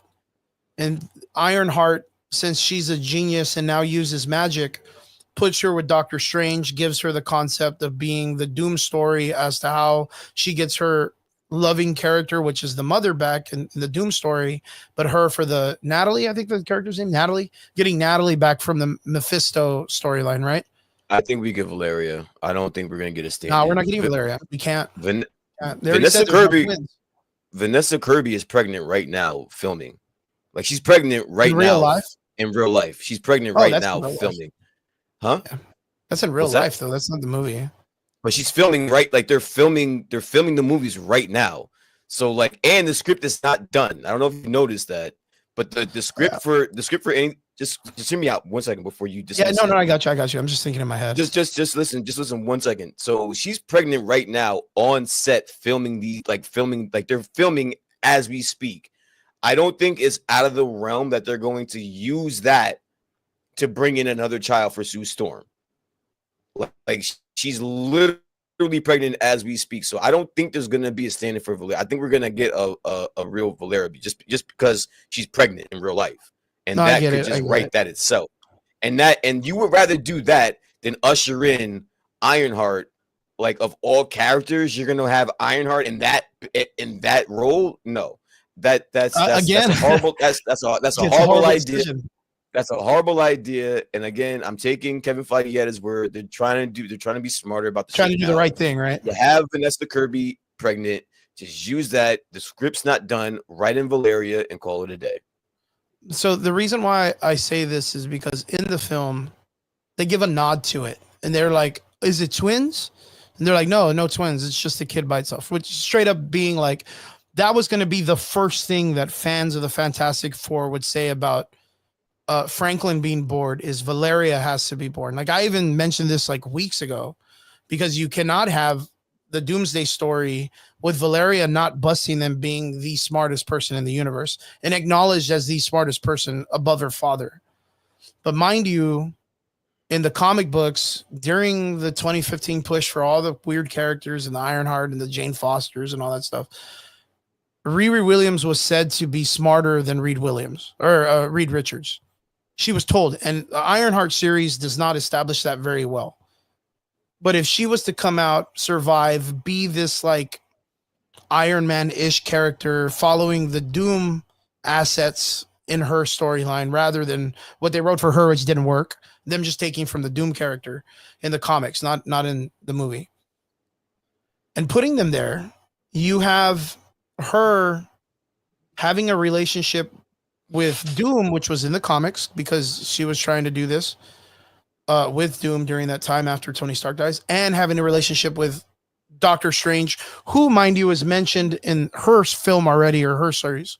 So there's already establishment that they already know that Doctor Strange is a thing. And that's the way they do. They always do a tip of the hat to kind of like create paths, right, into the stories. So, I mean, if she fucking, I don't know, like I would see that would be the person. And if you don't have a Miles Morales character with Spider-Man, I'm just going to guess it's going to be Kamala Khan. Like, I think it ends up being like Kamala Khan as that character. She's funny. She feeds off of the same type of comedy structure. But what is she would be the kind of person that would have a cheeseburger, huh? But what is she supposed to be filling in for? Like, what would for Miles? For Miles' character with Spider-Man. Like again, we're talking about like the bigger playable characters in the story that are and again, I think it's egregious that we don't have Valeria, nor do we have Miles Morales, because they're big players in my opinion in those stories. And you have a bunch of unnecessary characters that aren't in the original Secret Wars. So they have to fill roles. And mind you, what role is Franklin Richards playing? The Molecule Man. Yeah, we talked about this. Or maybe I still think there's a shot it could be Wanda. Which one? Wanda's oh yeah, because that's the thing is she's the they're both reality altering characters, beings. So it could be is one of them too. I would say. There was like a rumor going around that there was like this like Doctor Doom hooking up with Wanda Maximoff, right? There was like a thing going around, right? Well, because that happened in the comics. Well, so that's the thing. Yeah. It's like a ploy, but like in the concept of it, it's in the comic books in that sense. But like I do remember that there was like a rumor going around. And that was like the rumor with James Gunn and the monkeys, the memeing monkeys or the online monkeys. Like we heard the rumor and we were like, there's no fucking way. And it was casually still there. Kind of blown up, but it was kind of still there. But yeah, I kind of feel like since there is a part of me, did you see in the Fantastic Four, do you want to say that by chance? Yeah, we're gonna probably finish this soon. It's 10:30. I just saw the time. That when the yellow comes into Susan Storm's powers, that's the baby's powers also? Wait, say it again. There is a part in the film where every time Sue Storm does something that's like more like the Super Saiyan shit, that it's Franklin using his powers to help his mother. Okay, I didn't see that. If you go back and watch every time yellow, like there's a yellow hint, it always like them stepping it up in some way. Something happens more. And there's a theory that that's Franklin Richards using his powers to help his parents out or whatnot. Got it. Yeah, and that would make sense because of how she pushes Galactus at the end, like super hard into the hole, like how, she's barely, but there was something weird too. Like in the comic book, when Sue Storm gets pushed and her powers hurt, like it kind of like hurts her brain. or like it does like the Stranger Things where they get the bloody nose or whatever. Bloody nose, yeah. Did you feel like that should have been a thing in this? Well, she died for using her powers. Well, yeah, the fucking end. Well, I think that's the blowback. Like, I think that's a little bit worse than a bloody nose. She died from using her powers too much. No, I know. I can see that. I think they pretty much nailed that one home. I really like, in my opinion, I like it when they do that shit when people are using like psychic powers and their nose bleeds and it shows the stressing. Yeah. I really feel that as an audience person. Like I feel that. I kind of feel like that was a little missing, but yeah, like she fucking dies. So same thing. Yeah, same fucking thing.